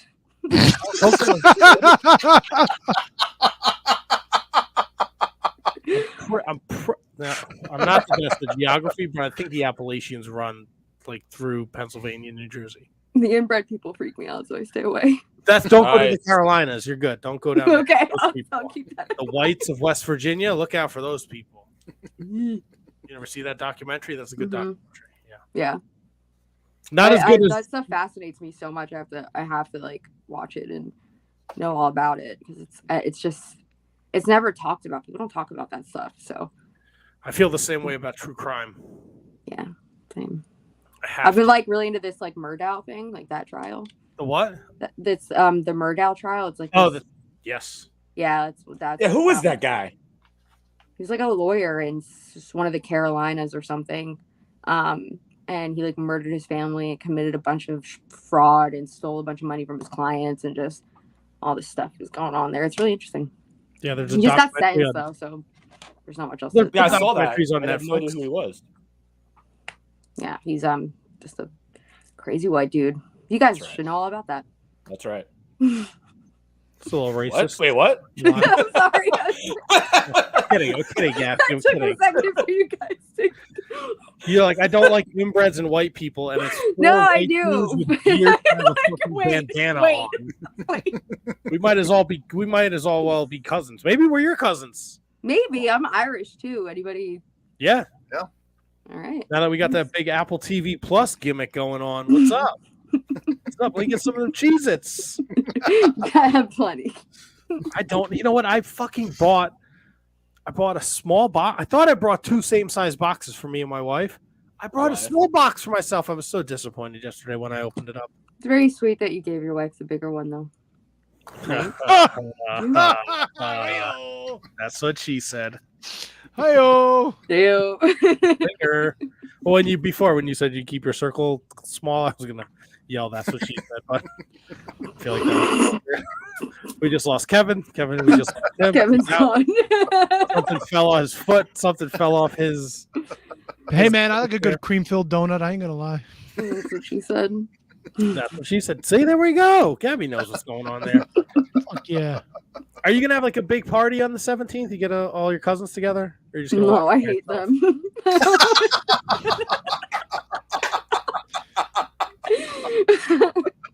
No. I'm probably gonna be forced to go somewhere because I was hearing like my godparents saying they wanted to do something. But go to the Hat in West Orange on the 17th. The O'Grady's will be there. No, that's not the Okay. St. Patrick's Day. Is the 17th St. Patrick's Day? Yes. Yeah, Every but the year, parade. silly. The parade is not St. Pat. Is not. It's Sunday. Well, the parade that goes through the Hat is going to be on the 17th. This is way too much inside baseball for Gabby. She doesn't even. She's in like the Philadelphia area. She doesn't care about the hat. It's a bar that I'm bartending at this bar for St. Patrick's Day, and our parade is Sunday. So there's a whole backstory there. Oh, He's not turning any of the young ladies down either. You gotta stop. My man. Say you have a viewing party, What kind of snacks are we having, and are you going to dye any of them green? I'm just gonna have a bunch of Cheez-Its out. Just Cheez-Its and some orange soda, the opposite of green. Wow, you're going all orange. What about a charcuterie board? It will be not there because I don't know how to make one of those. Even though it's just meats and cheeses and crackers, right? I could That's it. do You that. don't even have to put it on a board. Put it on a plate. I'll just get a bunch of Lunchables and place them. Oh yeah, that sounds awesome. That's technically a charcuterie board. Yeah. Right? Okay, well, I'll do that. Do it. I want to see. I can't wait for this thing to come out. This is like a binge. You're gonna watch all 6 in one night. Yeah, I you know what? I think that it's definitely going to be that. I hope it's that. I don't know if they're maybe you know from the press release if they're releasing all 6 or if it's going to be a weekly thing, but I think they're releasing all 6 at the same time. PW Insider reports that the plan is to release all 6 episodes. Got it. Which Cool. are 30 minutes long. Yes. So binge-worthy TV. I can't wait. I'm super excited for this. Good, I'm glad. You're gonna. I really think everyone's gonna like it. Although I don't like to see you crying in the trailer. Too damn bad because you're gonna see me crying in No, the it's show just too. upsetting. I don't want to see anybody cry. There's probably gonna be some tears shed by audience members. We'll see. Do you realize you're being recorded while you're crying, or you just don't give a shit? Like I don't care. I've given up caring looking cool or no. I'm just you're a professional wrestler. You've been on all your stuff is taped and it's streamed and whatever. So maybe you're used to the camera to a certain extent, but when you get outside the ring, I couldn't have some if I went to get the mail and they followed me up my driveway, I'd be like, stop, there's nothing funny is going to happen. I go, I get the mail. It's my second favorite part of the day.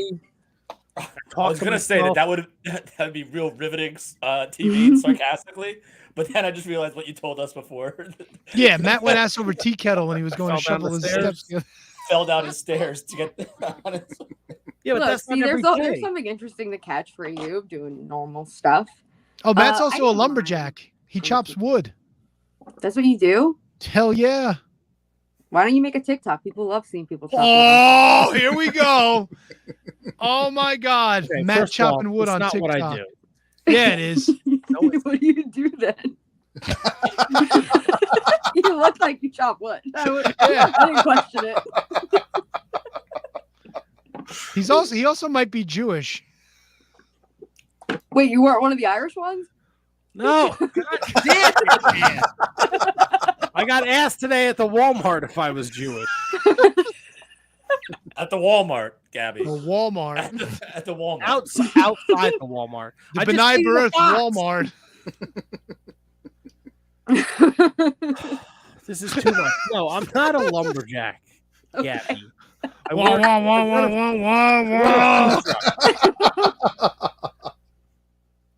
run a food truck. You run what? A food truck. Ooh, what kind of food truck? Mobile wood fire pizza truck. So you are a lumberjack. Yes. Chopping the wood for the pizza truck. That's not dangerous? To have a wood fire thingy in your truck? No. It is designed. Wood fire thingy in your fire truck. thingy. Righty. Oven, right? I don't know. He just throws the wood in the back of his pickup truck and lights it on fire with gasoline. And puts pizzas on top of it. I would eat it. I don't care. I would destroy that pizza. Anytime you are in northern New Jersey, you just slide into the DMs. Word. And we'll get you a pizza. You come by the pizza truck. I have a pizza tattoo. So I was now I don't know if you were there. I'm trying to remember who was there. Are we just blowing over the fact that she's got a pizza tattoo? Yeah, we're gonna get there. Relax. You got to pay to the OnlyFans to see the pizza tattoo. This is true. Not for fucking free. Relax over there. What type of pizza, though? It's a pepperoni and sausage. Ooh! With melty cheese on it. It's on my leg. I can't show it because it's kind of yeah. You got to go to the OnlyFans. You got to go to the OnlyFans. Well, I mean, the type of pizza might sway some people to or to not go to the OnlyFans to see. Do you have a version of the tattoo with vegan cheese and perhaps a gluten-free crust? If you believe hard enough that it is gluten-free crust and vegan cheese, then yes, I do. With a big old sausage on it. It's vegan sausage. It's soy protein. Ethically sourced. Ethically sourced soy protein and pea protein. I don't know. Brian It was, Danielson. there was like a rock and roll carnival a couple years ago, Mm. and I was there with the pizza truck. And there was wrestling. I know I fed Joey Janela and Drew Gulak. I don't think I was there. Okay. It was awesome if you like rock and roll. I do. I'm sad I wasn't there. If there was pizza, rock and roll, and wrestling, Right? Like I Seven missed Dust out. played. who played? Seven Dust was there. Slash was there. Clutch was there. You know, Slash isn't real, right? No, I made pizza for Slash. He's real as shit. It was one of your parents dressed up as Slash. I'm sorry, that's a South Park joke. Shut up. It's like the people that think DeMar Hamlin's really dead and it's just a black dude with a mask on his face. Sure. Have you heard those crazy? There's crazy people out there. They used to play Everywhere. professional Crazy people baseball everywhere. that think that. That's really a thing people think. Yes, people are fucking crazy. Nah, people are fine. It's all good. No, people aren't fine. Yeah, they are. Everything's cool. Gabby, this has been so much fun. You're Yeah. the best. I'm glad we could do this on short notice. I Me saw the too. trailer. I was like, oh my God, I'm going to reach out to Gabby because this is a no-brainer. I'm glad you did. I'm glad I did too. This was a lot of fun at Gabbity. Did I say that right? Yes. On the Twitter machine. She's also, her link tree has been going across the bottom. Linktree/Gabby Ortiz, Instagram and Twitter at Gabbity. And then the Monster Factor premieres on Apple TV Plus March 17th. Yay, you did it. You said all the things. I don't have to say anything. No, that's what we're somewhat You're professional. good. Now, but if you could put another picture up of you in the Shining Wizards t-shirt, that got a ton of likes a couple of years ago. You got it. We're always looking for extra, you know. The extra rub. Put us over, brother. You got it. Maybe you could tell people you're a lumberjack too. I will. How I became a fucking lumberjack tonight. This is very. You are a lumberjack. Stop denying it. I'm dude. not. Every week, I was chopping wood. I was taking down some trees. A lot of wood Getting out ready there. for the winter. He Winter's chopped over. some wood with his ass when he fell down the stairs. Oh. The dough just came in. Gotta get the truck nice and hot. Gotta get the truck ready. No one says get the truck nice. I know you don't know what you're talking about.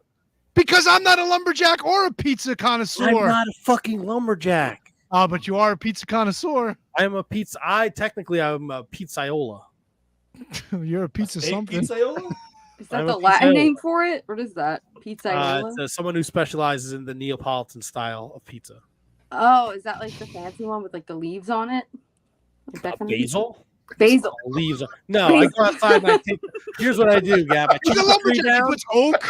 I chop down an oak. I take all the leaves. I put them in a plastic bag, season them, and then I dry them out, and then put them in the oven. Basil, man. The seasoning is actually just the pine needles. So Yeah, right around I Christmas, we know. do like a pine cone pizza. It's delightful. Put some reindeer on it. Don't you start with that reindeer shit, bro, because that's disgusting. Gabby, what's the weirdest thing you've ever eaten? I had one of those like lollipops with a cricket inside of it. How was it? It was fine. It tasted like cricket. I mean lollipop. It tasted like cricket and lollipop. So, was not like a fine. Tootsie Roll Pop. Me and you my get- dad like got it at like Spencer's or Hot Topic or one of those places, and we both ate it, and it was so underwhelming that it was like, I guess I've had. Was it? It was a weird animal jerky. Might have been like alligator or bison or something at one of those, or kangaroo maybe it was. or Nice. somewhat- Eat a I don't kangaroo. remember. It was a weird jerky that I had once. I tried kangaroo once. Made me a little jumpy. A fucking boo. You're also a weird jerky. Spencer's, come for the dildos, stay for the fucking cricket Cricket lollipops. lollipops. Well, that's the problem. You can't be buying cricket lollipops at Spencer's. yeah. It was one of the two weird stores at the mall. I don't remember. It's a long time ago. My wife took me to some weird Asian market today. His It wife's was. Asian. It was off the chain. Was it like an H Mart or something? No, it was like Asian market. Mushika. It was in Cool. Edgewater. It was like I had some bubble tea. It was great. You know, those are like Did you get the tapioca bubble tea, or was it with Yeah, the black ones? No, there was lychee tapioca. Oh, My raspberry strawberry black tea. It was that delightful. sounds good. It was very good. The only thing I wanted, my wife's throwing all sorts of weird shit in the shopping cart. I'm like, can we just get a bubble tea? I don't want any stuff.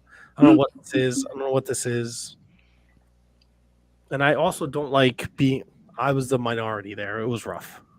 Oh, poor baby. You're the white guy, please. It was rough. They were all looking at me, following me around like I was gonna do something. Well, with your do-rag and your flannel vest on, I mean, of course they're going to stare I didn't at have you. a do-rag on. I had a hat on. They probably wanted to hire you as their lumberjack for their lumberjack needs. How many of them asked if you were Jewish? None of them. That was at the Walmart.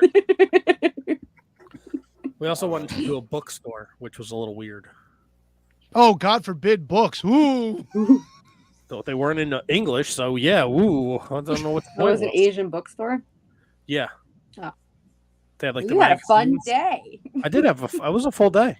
Nice. I didn't chop any wood though. Nice. It's wet. It rained like all weekend, so the wood's wet. You can't chop it. Are you a lumberjack or not? No, not a lumberjack, but I have a lot of trees on my property that I got cut down. So instead of getting rid of the wood, we save the wood, and every once in a while go out and cut some logs up for the fire pit or the fireplace. I've just cut so many logs, I don't need to be out there every day cutting logs. Okay. All right. I cut logs every day. Once a year for me. In the woods. The Poconos. In the mountains. Which ironically has plenty of logs already. Yes. That's because all the women go there, Kevin. In the Poconos in a heart-shaped bathtub. At the Dove Inn. It's worse than walking around the county park with all the goose shit. Is the Dove Inn a real place? Yeah. It's not in the Poconos though. It's in like Neshannomi, PA. It's like a sexy hotel. Ooh, does it have a sex swing? Huh? Does it have a sex swing? I don't know. I know You look that it up on YouTube. It's fascinating. What are we doing, dude? What? What are we doing? It's fucking. I was listening to a podcast the other day, and they were talking about it. You can. Look I know it up people have used sex swings to like bathe their dogs, like their big dogs. They'll like strap them into the swing because they like. Yeah, that's what I do when I want to bathe my big dog. You're a fucking ghoul. Am I a Gabby ghoul? Can I go?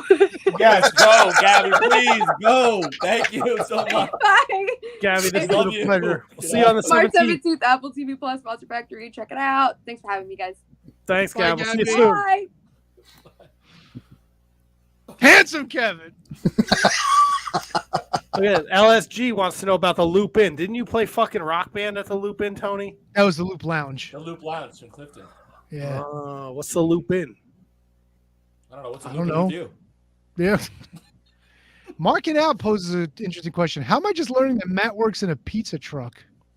I don't know. I don't know. Dude, don't when I answer. saw this, Gabby's Gruel sounds like a food truck. All I'm thinking is it's like a play on Gabagool. Like she'll just make sandwiches. Nothing. Yeah, no, I like that. All right, back to you, Matt. That was fun. That was awesome. That was a lot of fun. That escalated quickly. You ever did I have a sex swing? What the fuck, dude? What? They were The interview's going so perfect. Like, so perfect. Is that the one with the heart-shaped tub? Or Jesus Christ! Oh, it says, I cut logs. My big whatever you were saying. Yeah, Oh, yeah. All right, so Matt gets a pass for that one, Tony. She You said killed bathing your big dog in a sex swing. Look, they were talking. She said, ew. She was like, ew, immediately after you said that. They were No one's talking ever about said it. ew. I was listening to the Stiff Socks podcast. They were talking about sex swing, and then they were watching the video on YouTube where people aren't having sex, but they're demonstrating how to use the swing, and it was very funny. Oh my God! Speaking of plugging podcasts, you want to plug the network so we can move on? So we got to do this before I beat somebody, and can you beat that? Is there? Yes, the person you're beating is joining us at 8:30. So all right. Is there anything else from Revolution you guys would like to talk about before we do plugs? I watched the show, so I'd like to talk about. I thought the trios tag match might have been my favorite match on the show until the main event. I really like the fact that House of Black is finally getting their flowers and they're doing their thing. The women's triple threat match. Jericho Ricky Starks was a little clunky, I thought, but and it ended up being really, really fine. Matt, top to bottom, I'm not gonna say I'm gonna put this on like Elimination Chamber level, but it was pretty damn good. Like from top to bottom, like there was nothing bad about this show to me. No, look, the show was great. Again, I think I was just picking nits about certain things, but overall, like, you'll be hard pressed to find me say anything bad about an AEW pay-per-view. Like, they deliver. All the young guys and girls won. Like, they put a lot of bows on a lot of stories, so I'm pretty excited to see what happens this week and on the road to Double or Nothing. Do you want to hear my picks of nits? Sure. I hate whoever does the musics. I hate because they cut them off way too early, and whoever designed that commentary table, like it's so high you could have barely seen JR like for like the first half of that show. It's so freaking high in proportion to how tall those dudes are. It bothered me, and they cut to them like after every match, like real quick without getting the full celebration. Or like the Jungle Boy Christian match was, I think, a severely not talked about match enough. By the way, it was a great match. It's a great match. Yeah. So it's just so weird, and they cut celebrations too premature, and that's probably a timing thing. I get it, but all that stuff was, extreme pick knitting. FTR returns, so that's good. Yeah, fucking busted. A lot of busted open hard way on this show too. By the way, hey, you're going 100 miles an hour. It's a big show. You want to steal the show, so why not? Yeah, man. But I give it. If I'm doing the Meltzer, I give it 9 out of 10 stars. 9 out of 10. It's definitely Handsome Kevin. If you're going to watch something, I would go Iron Man and Trios would probably be your top two, and I would put Christian Jungle Boy third there.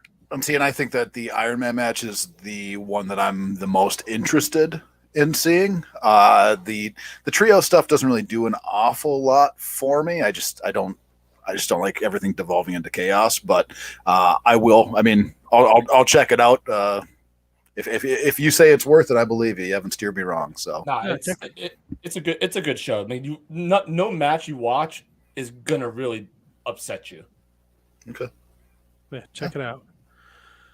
Shining Wizards Network, shiningwizardsnetwork.com. Go there, home to amazing shows. Check them all out. Let me just run this banner here. I'm not going to go deep because I know we have thank you on the ones and the twos. Inconclusive breakdown, turnbuckle throwbacks, Wrestling Night in Canada, 30 screams or less. I got you, Kev. I got you. Too old for this shit. Broadcast, radioactive metal. You guys, where'd you go, Handsome Kevin? No, you don't need to go solo on me here. I was just going to say, the Year of Duke and Roll, you guys just put out your latest episode today. Yes. Halloween Havoc 2000. The Mark Order podcast every Wednesday night. Tune in Wednesday night to hear them talk about Revolution and Dynamite and the road to Double or Nothing. Halloween Havoc 2000. Give me your favorite moment. The ending. I don't know. What was the ending? Who was the main? Oh, just the fact that it was fucking over. Yeah. 2000 WCW, baby. Yeah, it's the fucking worst. And Duke and I have said it before on the show. It seems like at the beginning we were very excited to cover this and watch kind of WCW die. But the more we get into it, it needed to go away. It was so fucking miserable. So it makes for some pretty entertaining shows. Yes. But it has become very much a chore to try and get through all of this stuff because it's very bad. It's just very bad. Stories are bad. There is some good wrestling, but not a ton. They start-stop storylines constantly. But it's a trip, man. It's a trip. It's fun to sit down and chat with Duke about them. Yeah, definitely. So check that out. Year of Duke and Rogue, available on Gorilla Brain podcasts and the Shining Wizards Network. Did I get that right? Yeah, Gorilla Brain Wrestling Podcast. Gorilla Brain Wrestling Podcast, excuse me. We also have a Patreon, patreon.com/Wizards Podcast for as little as $1 a month. You can support the show. $3 a month, you get our bonus content. $5 a month, we will promote you, social media, your website, whatever. I don't care. We'll promote it. We're the best at it. $10 a month, your name goes into this cup right here. And we're going to pick our March winner right now. Nope, he already won. Sorry. Well, we can't have repeats yet. I got to make it fair for everybody. People, don't be hating on hate the player. Don't hate the player. Hate the game. Nope. We're running out of people here. A lot of names in here. Wouldn't it just make sense not to include the names that have already won? That's true too. I don't know why his name was in there twice. Tossing it at you. Nope, they're not even. What is this? Who is this character? Nope, he just won last month. We're almost out. Here we go.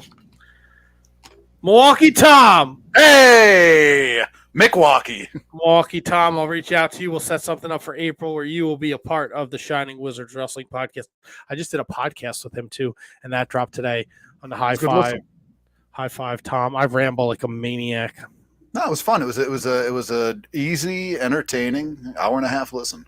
Oh, thank you. I'm glad you enjoyed it. Let's thank those on our Patreon. Kathy Hummer, Queen of the Shining Wizards. Manny Crasso, King of the Shining Wizards.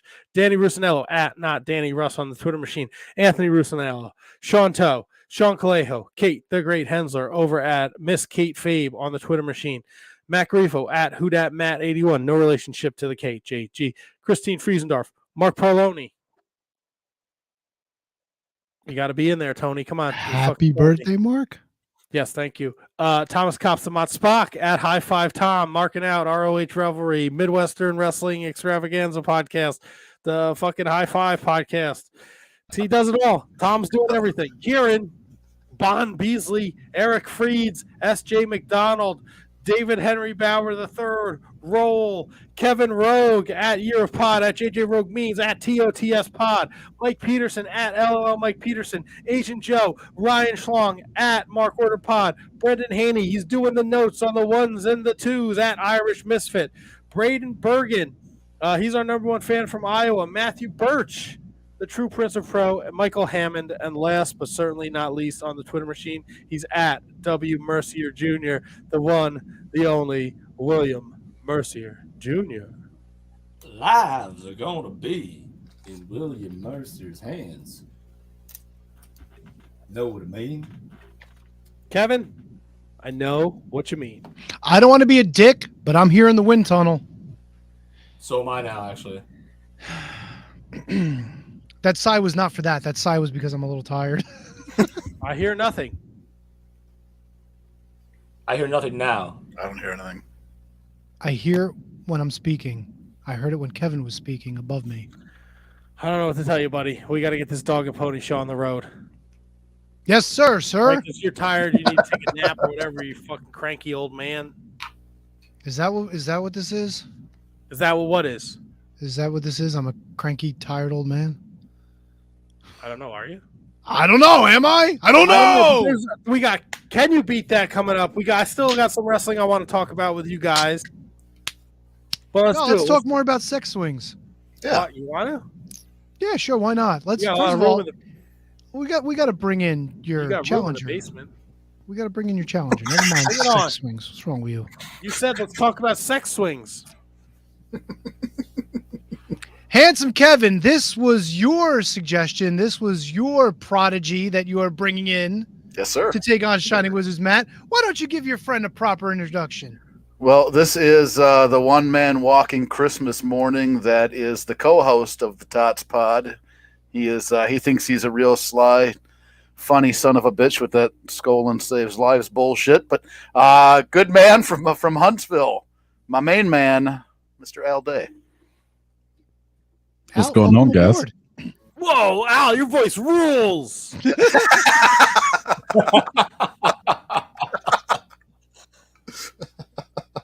Al, can you read me like a takeout menu? Absolutely. Stop it, fatso. Read me it a takeout menu. It does not sound like this when I listen to the TOTS pod. You changing the sounds on your board there, Al? I know, but this guy sounds like making yourself sound a little sexier. It's like the white bear. I've got the ability to do so. I can go all over the place. Fuck yeah, dude. That's what she said. You know what? I'm going to go on record. I'm kind of hoping Al wins. I'd love to hear his voice, defend this championship every month. You can just ask him to come back and hang out. All right, come back and hang out. We talk about sex swings and pooping in the woods and the Poconos. And you know what? You bring up a sex swing once, and now it's like, what the fuck, man? Yeah, it's kind of how it goes. Yep. Put those O'Grady's on a sex swing and the Belenti. Oh yeah, Bonelli's, baby. Only at the hat, March 17th. March 12th. They're every day. It's all day, every day. Quit giving out the wrong information. The fucking 17th, people will be lined up around the block for blowies, and no one's going to be there. I will Don't not worry. be there. If people line up for blowies, somebody will show up. You damn right. Somebody will be there. Fuck yeah. The O'Grady's will be there. It's so funny. Like the 17th, Tony mentioned Bruno Sammartino. 17th is actual St. Patrick's Day, and 17th is the doc drops. That's threes, baby. That's a power of three. Well, now it's the power of two because it's time to move on and play everybody's favorite wrestling game show. It's time for Can You Beat That? Now, Matt's been talking a lot of shit the past couple of weeks that nobody's been able to step up and significantly challenge him for the Can You Beat That championship. We got our man tonight from the Tot Spot himself, Mr. Al Day. Al, what's going on, brother? How you doing? I just have my coffee cup full of Orajel ready to play. Kevin knows what I'm talking about. I know what you're saying. Fuck yeah, dude. Maybe it's time tonight to tell Matt to get off the fucking lawn, but here he is. With his Can You Beat That Shining Wizards championship. Matt, I think you got a formidable opponent tonight, sir. What say you? It's about fucking time. It's not the downtown Petey Brown. I mean, me and Kevin play each other 1,000 fucking times. It's great, but I mean, we got to open this up to other people. Who'd you send me? Ryan Schlong? No. Oh, the captain, whatever fucking stupid gimmick he was. He ended up on the bottom of my shoe because I'm the champ, bitch. Yeah. He knew Fucking nothing. Terrible. Absolutely Because Matt's terrible. here to smush you. Well, you know what? The committee needs to figure out, ahead of time. I put in my requests. I told you who I want. I want fucking Dave LaGreca. Well, Dave LaGreca was traveling across the country watching that pay-per-view of yours yesterday. So Was he in San Francisco? I don't know. He never got back to me. He fucking ghosted me. Even he's afraid to challenge for the Shining Wizards championship. Kristen Rocco went away to be a fucking TV star on Apple TV Plus. He doesn't want none of this. Well, the gentleman to your left definitely Hi, Al. wants some of that. Let's do it. Now Al. it's time for the rules. Al, we're going to let you play first. The way it works is I'm going to give you a choice of two questions. You're going to tell me which one you want to try to answer. I'm going to tell you what the exact question is, and it's going to be up to you. You'll tell me how many answers you think you can get correct. Then the play goes over to Matt to see if he's going to answer more answers to the question or if he's going to let you try to answer it. It goes back and forth until somebody eventually decides that they can't answer anymore. Then the fun begins. If it's your control, you have to answer each and every correct answer that you said you could. If you miss just one, you lose the point. If you get them all, you get the point. First player to two wins. If we're tied up after two questions, we go to the sudden death. Holy shit, your balls are going to fall off question. Any questions? Yeah, do you send Al a PDF before you go through this whole fucking rigmarole? Holy shit. No, dude, this is for people that are listening on the show. What do you think? Is my first fucking rodeo here? You don't know nothing about sex swings. You're calling me a lumberjack. You're out of control tonight. Now we do have time limit strictures. We're gonna give you What? What did you just say? Time limit strictures? Yeah, we Yes. got time limit restrictions. time limit strictures. What did I say wrong? What is a time limit stricture? Stricture is a fancy way of saying restriction. Look it up. It's real. I haven't had that much Orajel yet, Kevin.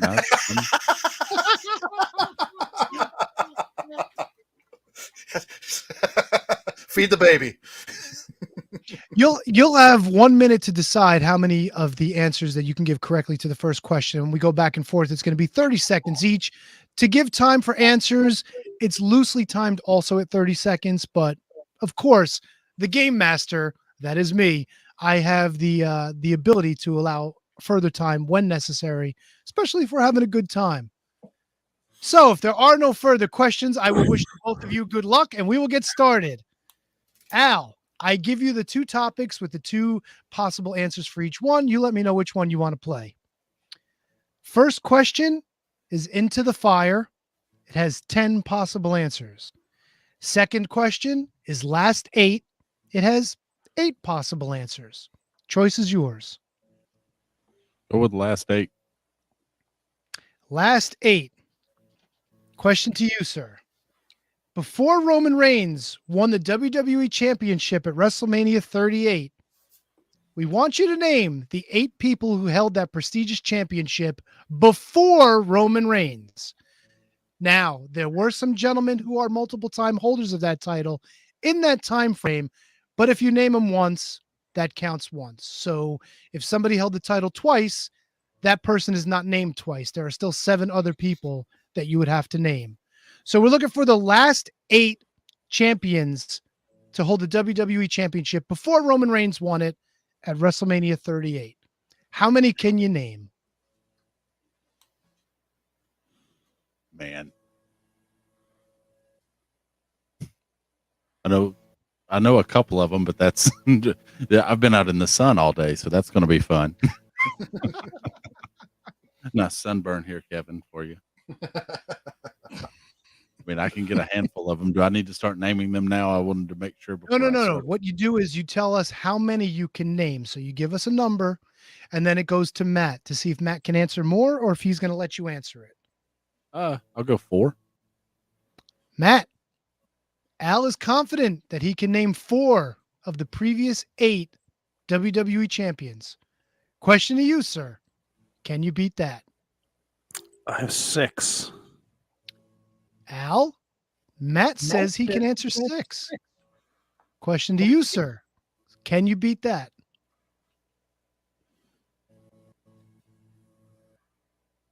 No, I don't think I can. Okay, Matt, the question to you. Before Roman Reigns won the WWE Championship at WrestleMania 38, we're looking for the 8 men who held that title previously. You said you can name 6. Whenever you're ready. The WWE Championship. Yes, correct. Okay. Brock Lesnar. Brock Lesnar is 1. Held the title 3 times. Drew McIntyre. Drew McIntyre, number 2. He's held it twice.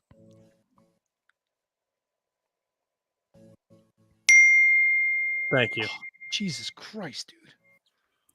AJ Styles? I am sorry. AJ Styles is not on the list. He would have actually been number 9. He was outside of that range. Yes. First point to Al Day. What? Whoa. Can we guess? Well, I'll ask Al first because he's playing the question. Who did you have on your list? So I had Brock, Drew, The Miz. The Miz is on the list. Lashley's on the list. Yeah, that was like the last 4 that I could think of, and then I was uncertain. So how many are we at right now, Tony? We are at 4, and all the guys that won it more than once are off the table. So all these other guys only held it once in that time frame. Can I get a Goldberg? No, Goldberg is not on that list. Matt, who else did you have? Big E. Big E was on the list. Good call. Randy Orton. Randy Orton was on the list. I have him. 2 people left. Kofi. Kofi is on the list. Fucker. Ah! What about a Seth Rollins? No Seth Rollins. Randy Orton. We already got him. We already said Randy. Daniel Bryan. Daniel Bryan is number 8. What? Wow. Yep. Kofi beat Daniel Bryan. Yep. Wait, was Goldberg the Universal Champion? I guess that's what it was. I don't know, but he definitely was not the WWE champion in that time frame. Because he was definitely the champ. He was definitely a top champ before, after Daniel Bryan was. But yeah, it's probably Universal. Well, Nice. Control of the board goes over to Matt. Al is up 1-0. Matt, the question to you is Into the Fire. 10 possible answers. Here's your question. All right. The debut episode of NWA Power is October 8th, 2019. In the first match, Dave and Zane Dawson defeated Billy Buck and Sal Your Pal, Sal Renaro. The rest of the card had 10 wrestlers in 4 matches. How many of those 10 wrestlers can you name? October 8th, 2019, first episode of NWA's Power. This is a brutal question. It's a brutal one. Not as bad as the fucking tiebreaker, though.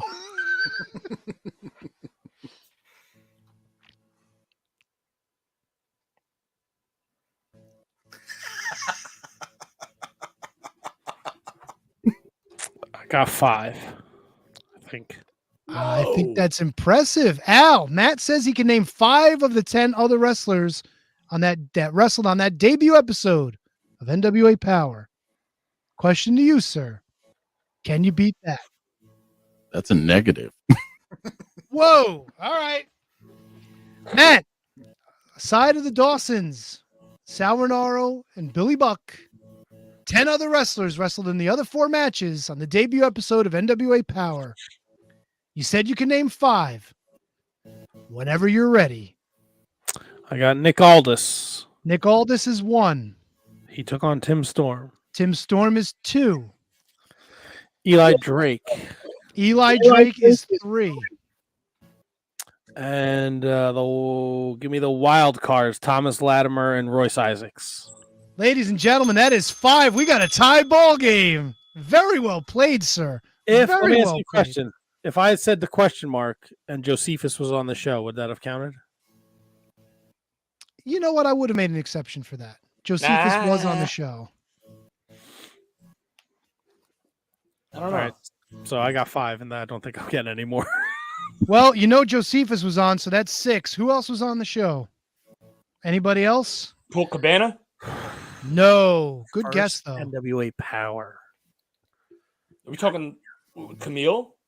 No women on the show, actually. Was no women? James Storm there? James Storm wrestled Josephus. Trevor Murdoch. No Trevor Murdoch at this point.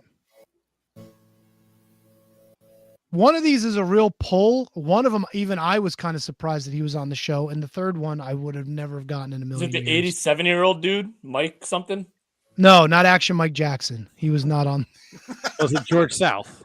No George South at this point. He was on he was on one of the early episodes, but not this one. Rock and Roll Express? Nope. Homicide. Nope. Eddie Kingston? Nope.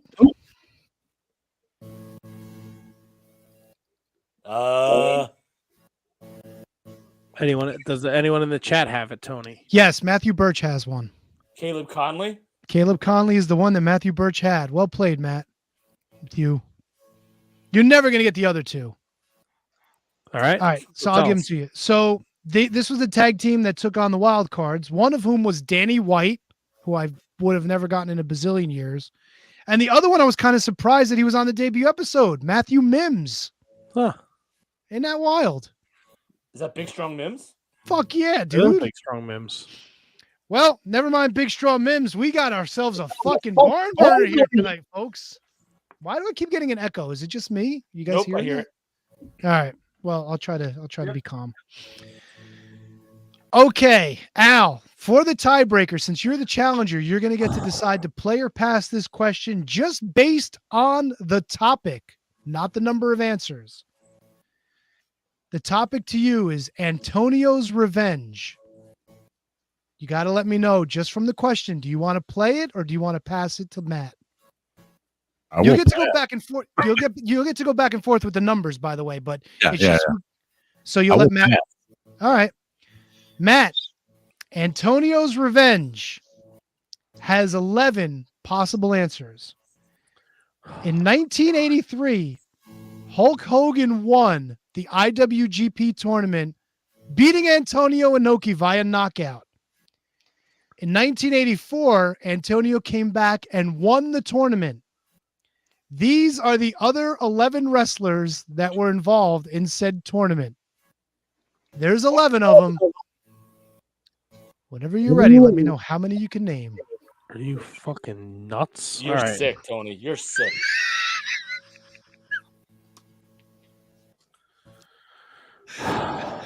Even Kevin Rogue is off the fucking table on this one. Inoki's out. I can't say Inoki, right? You cannot say Inoki. There's 11 other gentlemen who are participating in the tournament. I'll go with 2. Al, I'll be honest. It's a tough question. That's an uncharacteristically low number for Matt. But the question to you, sir, is can you beat that? I was going to say, considering the tournament was in 1984 and at most I was 1 year old.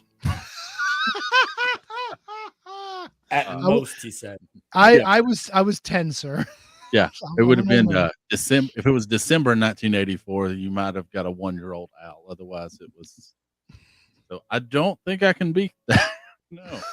Holy shit! All right, Kevin Rogue. Before I go to Matt, is this a bad question? It is. It's a ball buster. This would be one of those like ball. Remember, I did the ball buster challenge. This is one of those ball buster fucking questions, man. I think you could probably time era. You might be able to trip on a couple names, but that's tough. That's tough. So Matt's going, right? Matt's shooting. Matt's going. Matt's got to get. This is one of those questions where you have to bluff. Like you have to bluff with how many you can get. And then hopefully that somebody else just keeps going up higher and higher, and then you say, "Hey, go for it." Catch him. Yep. Like I couldn't name one, so this is wild, Matt. I can't wait to hear your response. Well, Matt wanted some competition tonight, and I think we found it. Matt, 11 gentlemen participated in the 1984 IWGP tournament, which Antonio Inoki won. You said you can name 2 of them. Whenever you're ready. I'm going to name 2, but I wrote down 5 names. Okay. Hulk Hogan. Ladies and gentlemen, I'm sorry, Matt, that is incorrect. We've got a brand new Can You Beat That Champion? He goes by the name of Al Day, ladies and gentlemen. My man! Wow. No, Hulk Hogan did not return back to Japan for the next IWGP tournament. For the Matt, I'm curious. Grand Prix? Yes. Who else did you have? Had Andre. Andre was on the list. Oh, I had Adonis. Adonis was on the fucking. Oh no! Who else did you have? Dirty Dick Murdoch. Dirty Dick Murdoch was on the list.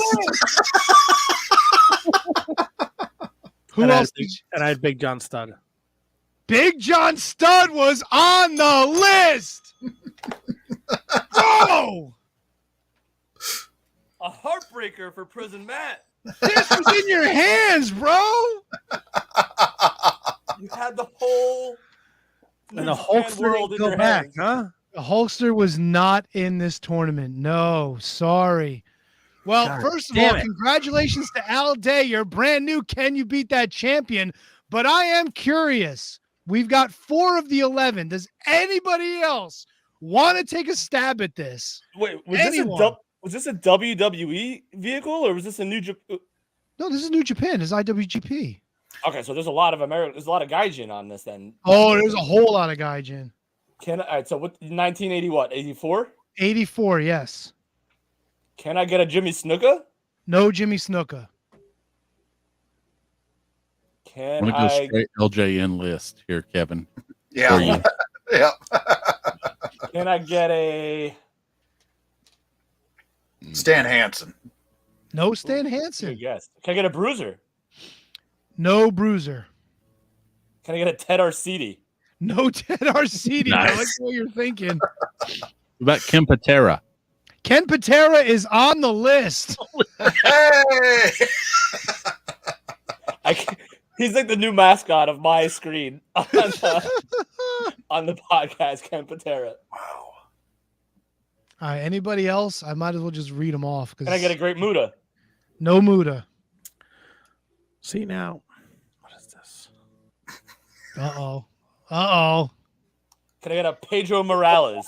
No Pedro. No Bruno either, in case you're wondering. All right, so let me go down the list. I'll read them off. A few of them you probably wouldn't even think of. John Quinn, who was a Canadian wrestler. Is that Johnny Smith? I was going to say Johnny Smith. No, it's not Johnny Smith. Okay. No, it's not. Otto Vons, representing Germany, was on there. The Masked Superstar, Bill Eadie, was in there. And then we have Japanese wrestlers Masa Saito, Riki Choshu, and Tatsumi Fujinami. God, 84, Tatsumi Fujinami. Isn't that crazy? Man, that's wild stuff. You know what, though, man? I got to give it off to Matt. He unfortunately went for the one dude that wasn't on the list. Yeah. But God damn it, he had 4 out of those 5, and that's way better than any one of us would have ever fucking done. It's how the game rolls, man. Sometimes you just play yourself. You know what? I almost felt bad for a minute that he lost, but I'm like, nah, he was talking some shit and he got humbled tonight. Yeah. But listen, let's not take anything away from your brand new Can You Beat That Champion, Mr. Al Day. Now, he pulled that Miz out. He pulled the right. We can't have you be the next Christian Rocco. You got to come back and defend this thing next month. Okay. So we got to work it out for you. We got to get you back. But congratulations. How does it feel? It feels awesome. My face is all tingly. It could be from winning. Could be from the Aura Gel. All right. So what is the actual Aura Gel? Be honest with us here. What's going on? Angel's Envy. What is that? It's a bourbon. Attaboy. I like that. Straight in a coffee cup here. Yeah. I got to start kayfaving my drinks, actually. That's a great call. That's what Kevin referred to when my son was teething. He was like, just give him more Aura Gel. It's in your liquor cabinet. Yep. And that's the second time that reference has been brought up tonight, too. But don't accidentally throw it on your kid. Oh, no, don't do that. Well, Handsome Kevin seems to think that that's okay. So, He sure as hell does. What is regular looking Kevin agrees. Garbage? His head's already big enough. Whoa, take it easy, ugly Al. I don't know about his head, but that forehead is awful big. Yeah, Al, you got to work. Maybe you could comb over. Look, I can't complain. It's definitely not a Minnesota thing because I don't know where the fuck this came from. What's that number 10 jersey behind you? That number, what is that? Steve Bartkowski. All right. Autographed jersey. I'm nice. Unfortunately a lifelong Falcons fan. I'm reorganizing the office and I've got a new jersey to hang beside it. So what is bigger, Kevin Rogue's forehead or the file for the TOTS commercial? Do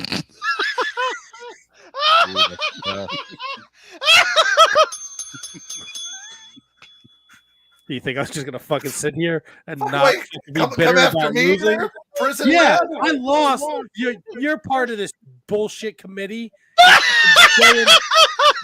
Yeah, you're the liaison, whatever. You're going into your pockets now. You're bringing your friends on. You probably had the fucking list of answers.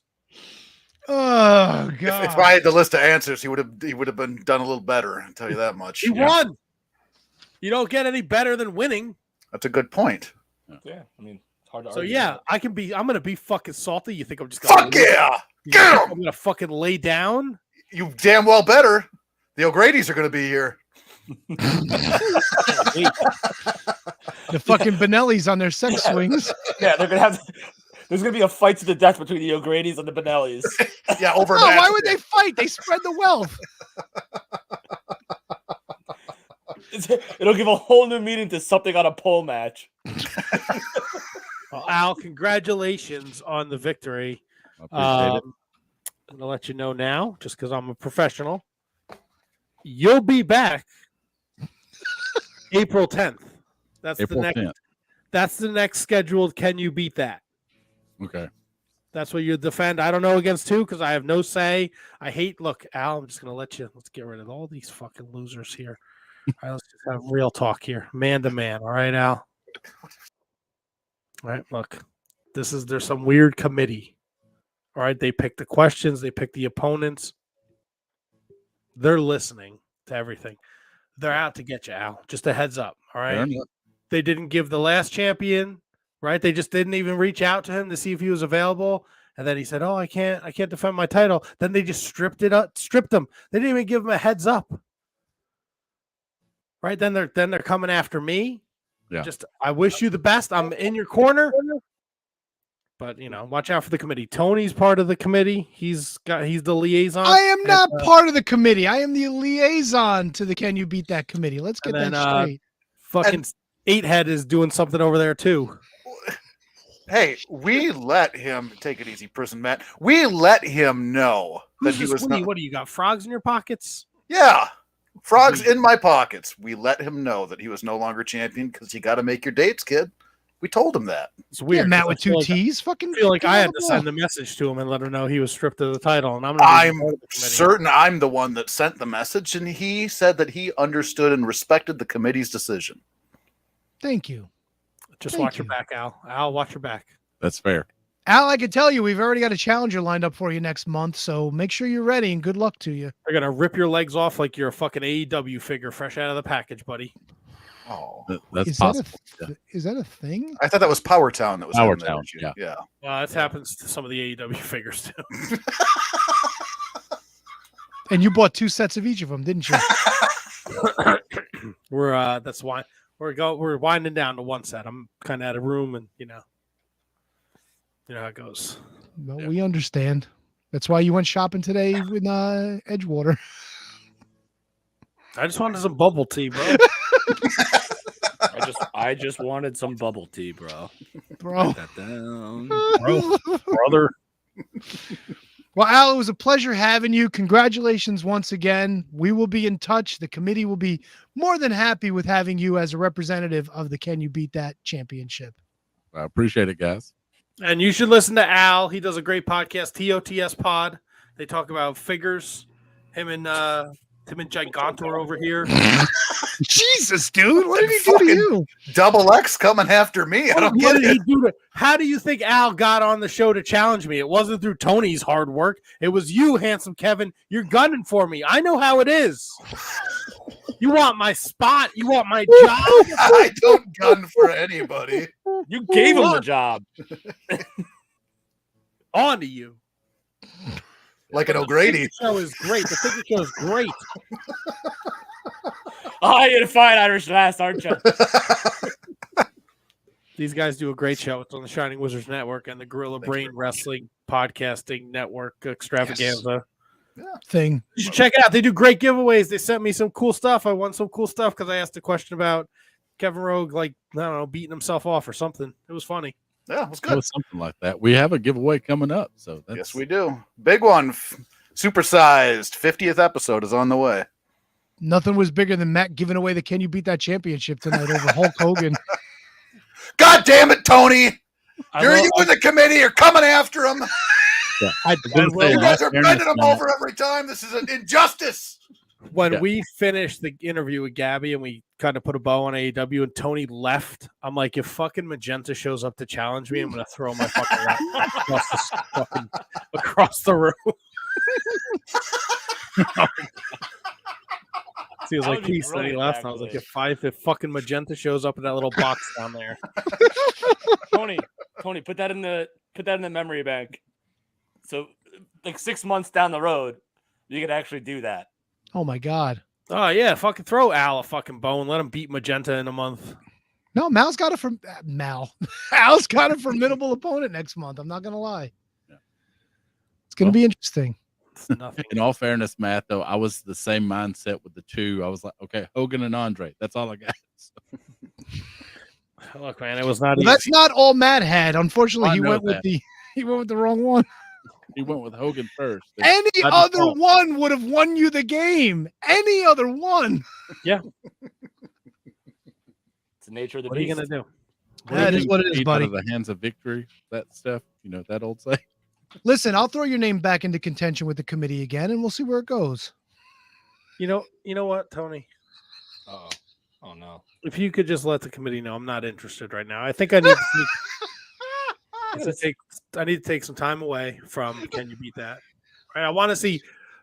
Let's what I say, rising tides raise all ships.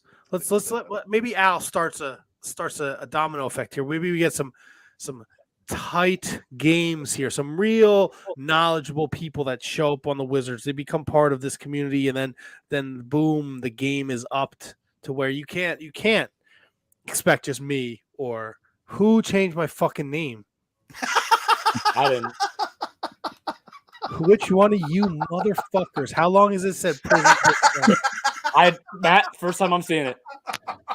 Tony fucking baloney. Me and you, brother. Al, I hope you bring the competition up. Al, if you can DM the Wizards, I will. I got the bubble wrap in the boxes now. So oh, what the fuck! I might as well, you rightfully won this, so I guess I should probably ship it to you so you could at least defend it when I'm not defending it anymore. So wait, you're not going to exercise your rematch clause anytime soon? No, not. It's I want to take some time away from Can You Beat That? I want to read other things about it. I want to spend time with my wife.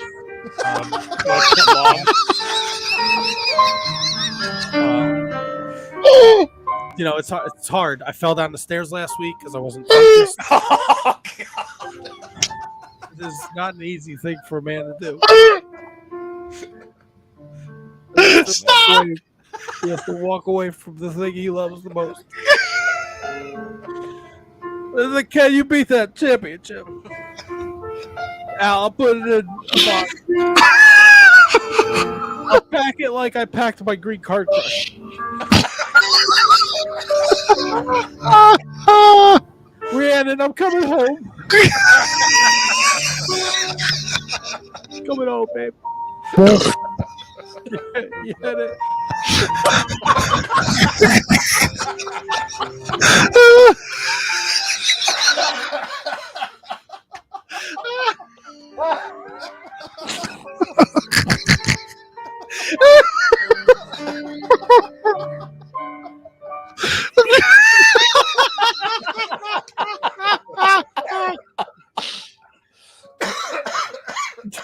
Oh my God, I'm dying. Now, I will point this out. I think Al does need to join the Wizards Discord now that he is the Can You Beat That champion, because I don't think it's right that the champion's not in the Discord. Oh, he's got to start making appearances now. Right, This is a big responsibility, dude. Well, you got some big shoes to fill. Kevin showed up the other day and just said snow sucks, and then he left. Snow is dumb, is what I said. The motherfucking insight.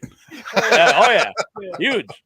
Very. Well, I mean, not everybody's national weather, Matt. Oh my God, I got an update about severe weather in Europe yesterday.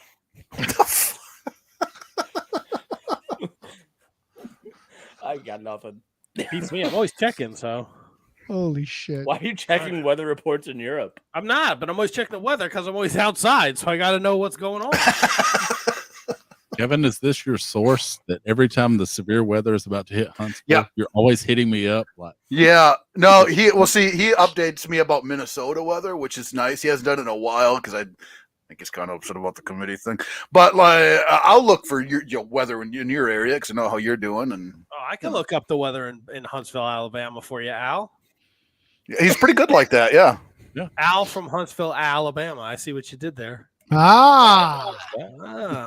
Nailed it. Watch. I'm going to look it up right now. Then Google will know. He could probably just tell you. He's there. This is what I do now. I don't have any. I'm not a champion anymore. I got nothing else to do. Take away my fucking fun. How about we end the show? Weather in Huntsville, Alabama. Oh, 63 today. Look, rain Thursday, Friday, Al. Look out. Yeah. Back an umbrella. Oh, we're not doing 90%. testing those days. Oh, man. And it's going to get cold Friday night. 38 and wet. Look out. Ah, 38 and wet sounds like it's going to be at the hat on fucking March. Yeah. I was going to say. That's the older O'Grady sister. knew that was coming. 70 tomorrow. That's nice. I'll be outside in it, probably getting sunburned. Gabby Ortiz for joining us. Her special comes out on March 17th on Netflix. What do we do? Why we go? I don't want to go home. Dude, this is depressing, dude. Oh, well, all right. Al, kick rocks, bro. You're the champ. See you later. Yeah. I still want to talk about Ring of Honor. Oh. You know what, Tony? Go with Al. Get out. All right, maybe I will. No. Oh, Al, we'll talk to you soon, buddy. Absolutely, guys. Thanks for having me. Congrats, Bye, champ. Congratulations, champ. Way to go, Al. Proud of you, brother. Proud of you. Fucking bye. Yeah.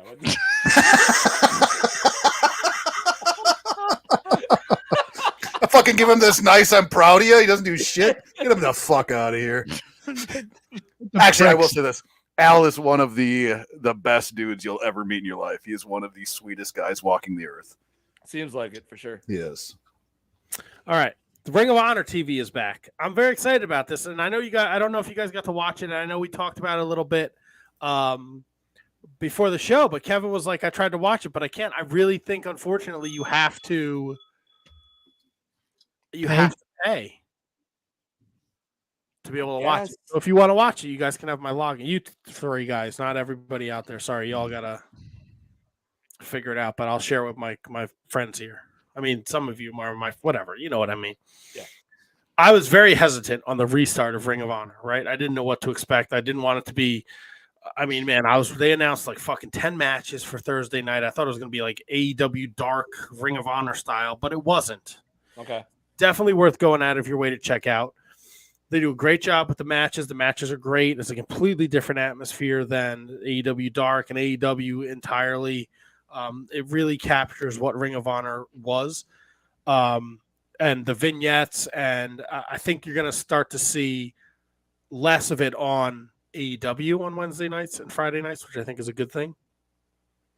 Like now these people have a home, so I don't think you're going to see, Aussie Open showing on Dynamite. Like they're in Ring of Honor now. I was thinking about this. Like, how do they treat like the top guys? Like, is Claudio going to be designated just to Honor Club and Ring of Honor, or is he still going to be on Impact? Is Wheeler Yuta still going to be on not Impact? Wow, on Dynamite. I think they'll still be on Dynamite. But do you see whoever takes so if Eddie Kingston, right? So Eddie Kingston quit AEW, showed up on air quotes, showed up on Ring of Honor. Now is Eddie Kingston a guy that you could have solely on ROH as opposed to maybe like a Claudio? Yes. Yeah, I agree with that. I think Eddie Kingston's a guy. I think Joe going back there is the move right now until he loses the title. Yeah. Right? I think there's a lot of Josh Woods can go down there. Takeshita can go down there. I know Tony Deppin's challenging for a title. Athena can go down there. We can see Athena on the regular. Willow on the regular. Lady Frost had a great showing.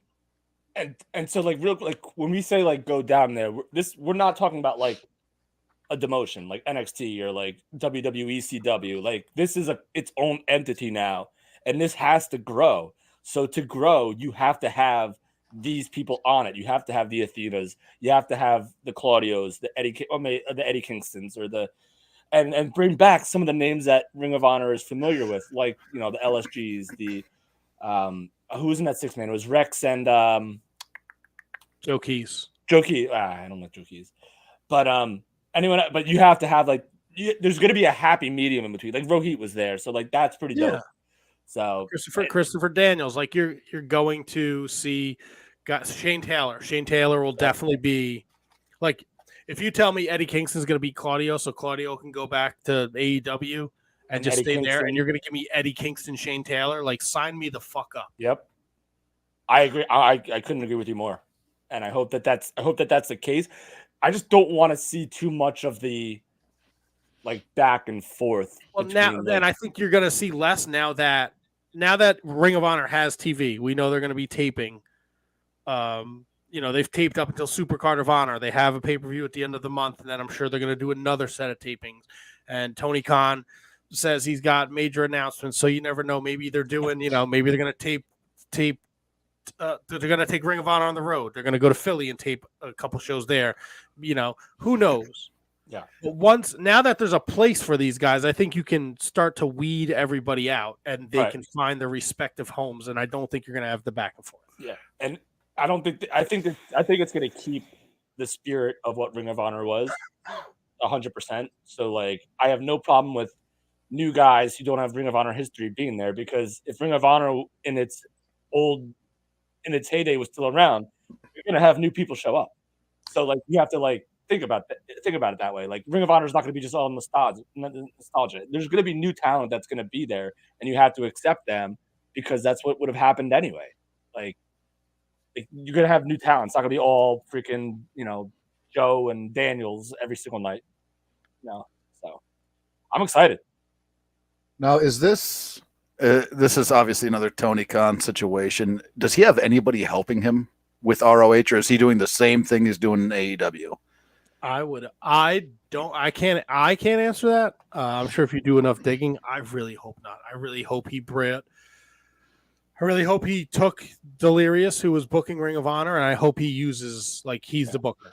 Yeah. He needs somebody, because that's not going to be, that's not going to be good for either AEW or ROH if that's the situation where he's doing everything for both. That's going to be rough. I do like the idea of them starting to weed out the ROH out of the AEW TV. I think that's a great thing for both. I think it's great for AEW, and I think it's great for ROH. So it'll thin the AEW roster down a little bit, which is what they desperately need right now. So I'm all for it. Yeah, they have to be treated, and we've been down this road before, but like WWE, like with the brand split, like you have to completely segregate, for lack of a better word, the talent, and make Ring of Honor its own marketable thing on its own, and make these guys and girls its own show, and make that. I think that's going to be huge for the brand. And now if Tony Khan has to delegate, Delirious would be a guy to bring back, but he's got so many guys under his watch that he could put in charge of that in-house right now. So, Tony should put a lot of people in charge of stuff that he does. So, right. Yeah, absolutely. Yeah. So I just wanted to cover a little bit of Ring of Honor. I like it. You guys, there's reports that Vince McMahon is backstage at Raw tonight. Oh no. Where's Raw tonight? Where is it? Boston. Austin or Boston? Boston. Cena's there. Oh yeah. Oh, so okay. Yeah. I'm not too worried about that. I got it going home. Oh. Wow. Wait. What? We're doing this? This is back? No, it's an interesting bit of news that I wanted to bring to the table before we pulled the train into the station. Yes, please. Can I just read you? I think it's a tweet. Oh. You got to tell me who this is from. Love was about joy. Love was about pain. Love was about giving in and then knowing when to walk away. Jake's toughest fights were addictions. Addiction comes to destroy marriage and family relationships. So, after 24 years of Jake and I being apart, he has rekindled our relationship, and in the last 2 years has been showing me love without demons, making peace with past hurt and pain, learning to forgive and trust again. Those are the words of Cheryl Roberts. You told us to guess. Huh? Yeah. You told us to guess. Oh, well, never mind. You did. Cheryl Roberts. Yeah.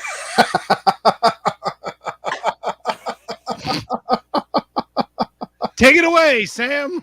You do something like this, right? And I'm fucking tired, dude. Okay, but just listen. Kevin gets so excited because Kevin loves this. He loves playing guessing games, right? That's right. He loves testing his wrestling brain. Yeah. Oh, I got a question for him. Kev, name the other 11 men that were in the 1984 International Wrestling Grand Prix. Ricky Choshu. Ricky Scotty Choshu. Scotty Brian Choshu. Then you just Scotty Chuhati.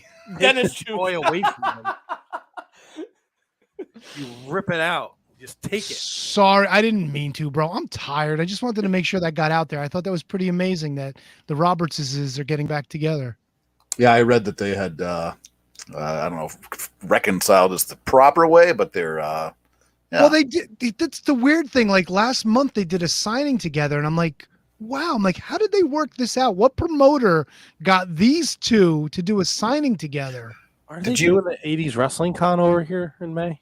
Yes, they are. Ooh. Yep. You know they reached out for the pizza truck? Ooh. Did they really? Yeah. Let's do it. Oh, wait a minute. They reached out to me for the pizza truck. Yeah, they did. Who? The people that are close with the people running 80s Wrestling Con reached out to. I reached out to you. I said they were asking for information about the pizza truck. Yeah, you don't remember this? Out. No, I don't. They You reached should out. do it. It's not. No. Fucking do it, dude. They want you there all day, and nothing is guaranteed. Oh my God. A Saturday in May, dude. No. What? Yeah, Eli Manning's got to eat. You don't think sweaty, smelly wrestling fans are going to buy up all your fucking pizzas? I You'll don't. have the truck sold out by 1 o'clock, dude. I don't. I think there'll He's be right. more. There'll be more than one truck there, and I think I can do 4 parties in one day and make way more money. Okay, that's fine. You hate wrestling. We get it. No, also being in one place all day is you're just. It's not. Nothing's guaranteed. Well. Yeah, but you could give all the boys pizzas. I don't make money if I give it away. Stupid. Makes a good point. Stupid was hysterical. Right? What am I gonna do when I give fucking grandmother Bret Hart a pizza and he doesn't put a tip into my tip jar? I fucking knock him over. Bret Hart was your fucking favorite wrestler He is of my all favorite. He looks like a time. grandmother right now, dude. His wispy gray hair. Oh, leave him alone, bro. He's living his best life. He's got a I would hot go wife. meet him in a you know? heartbeat, but I would call him like I see him, man. All the guys from the 80s look like grandmothers. Greg Valentine looks like a grandmother. Well, in his defense, he always did. Bret Hart looks like a grandmother. One Man Gang looks like half man gang. Half man gang. 0.25 man gang. Rough living his time has best not life, been nice bro. to these people. He's living his best life. What are you talking about? Is he living his best life? If he's a quarter gang, then yeah. Yeah, he's that way because he looks like a question mark, dude. He's probably got spina bifida. Bifida will get you. Kevin, do you want to address this? Your heat with Joey Keys? All right, so Joe Keys, it's not real heat. He had the longest entrance ever, like so unnecessarily long, and his music was only 40 seconds long. So like he would stay, and then he'd get mad because he couldn't do his entire entrance because the song clip was only this length, and he fucking took his fucking sweet ass time, and I fucking pissed me the fuck off. Did you say, hey, dude, the clip's only 40 seconds. What do you want me to do? I guess I could have. Now imagine if Kevin Rogue said that to you about his commercials. Right. You're saying, hey, no, see, that's the reverse because, hey, dude, the commercial's 3 minutes long. What do you want me to do? I don't know, 30 seconds. Well, again, in my defense, well, first of all, it's not 3 minutes long. Second of all, I told him the time. I don't cut the commercial. All right. Well, it's another guy. Maybe I'll send him a clock too. Wait, was it Al or the other guy? It's the other guy. The Duke. Yeah, in hindsight, I probably could have said something. That's okay. Ken Dixon's still a piece of shit. Tell a friend. I like them apples. Yeah. Major heat there. Cool. Dixon sounds like a party to me. Come to the hat, March 12th. Fuck yeah, dude. The Flying Benellis and the O'Grady sisters. The Dixons O'Grady. Fuck yeah, dude. Look, you're going to want next week. We got, guys, I don't know how we're going to do this. We got an animal. Bob Anger is joining us next week. I don't know what to expect out of the animal, but the animal Bob Anger is going to be here next week to talk with us. Maybe I'll dress up like an animal too. Can we book the Benellis for next week too? Do you have a contact for the Benellis? I'll do it. It's like a chocolate.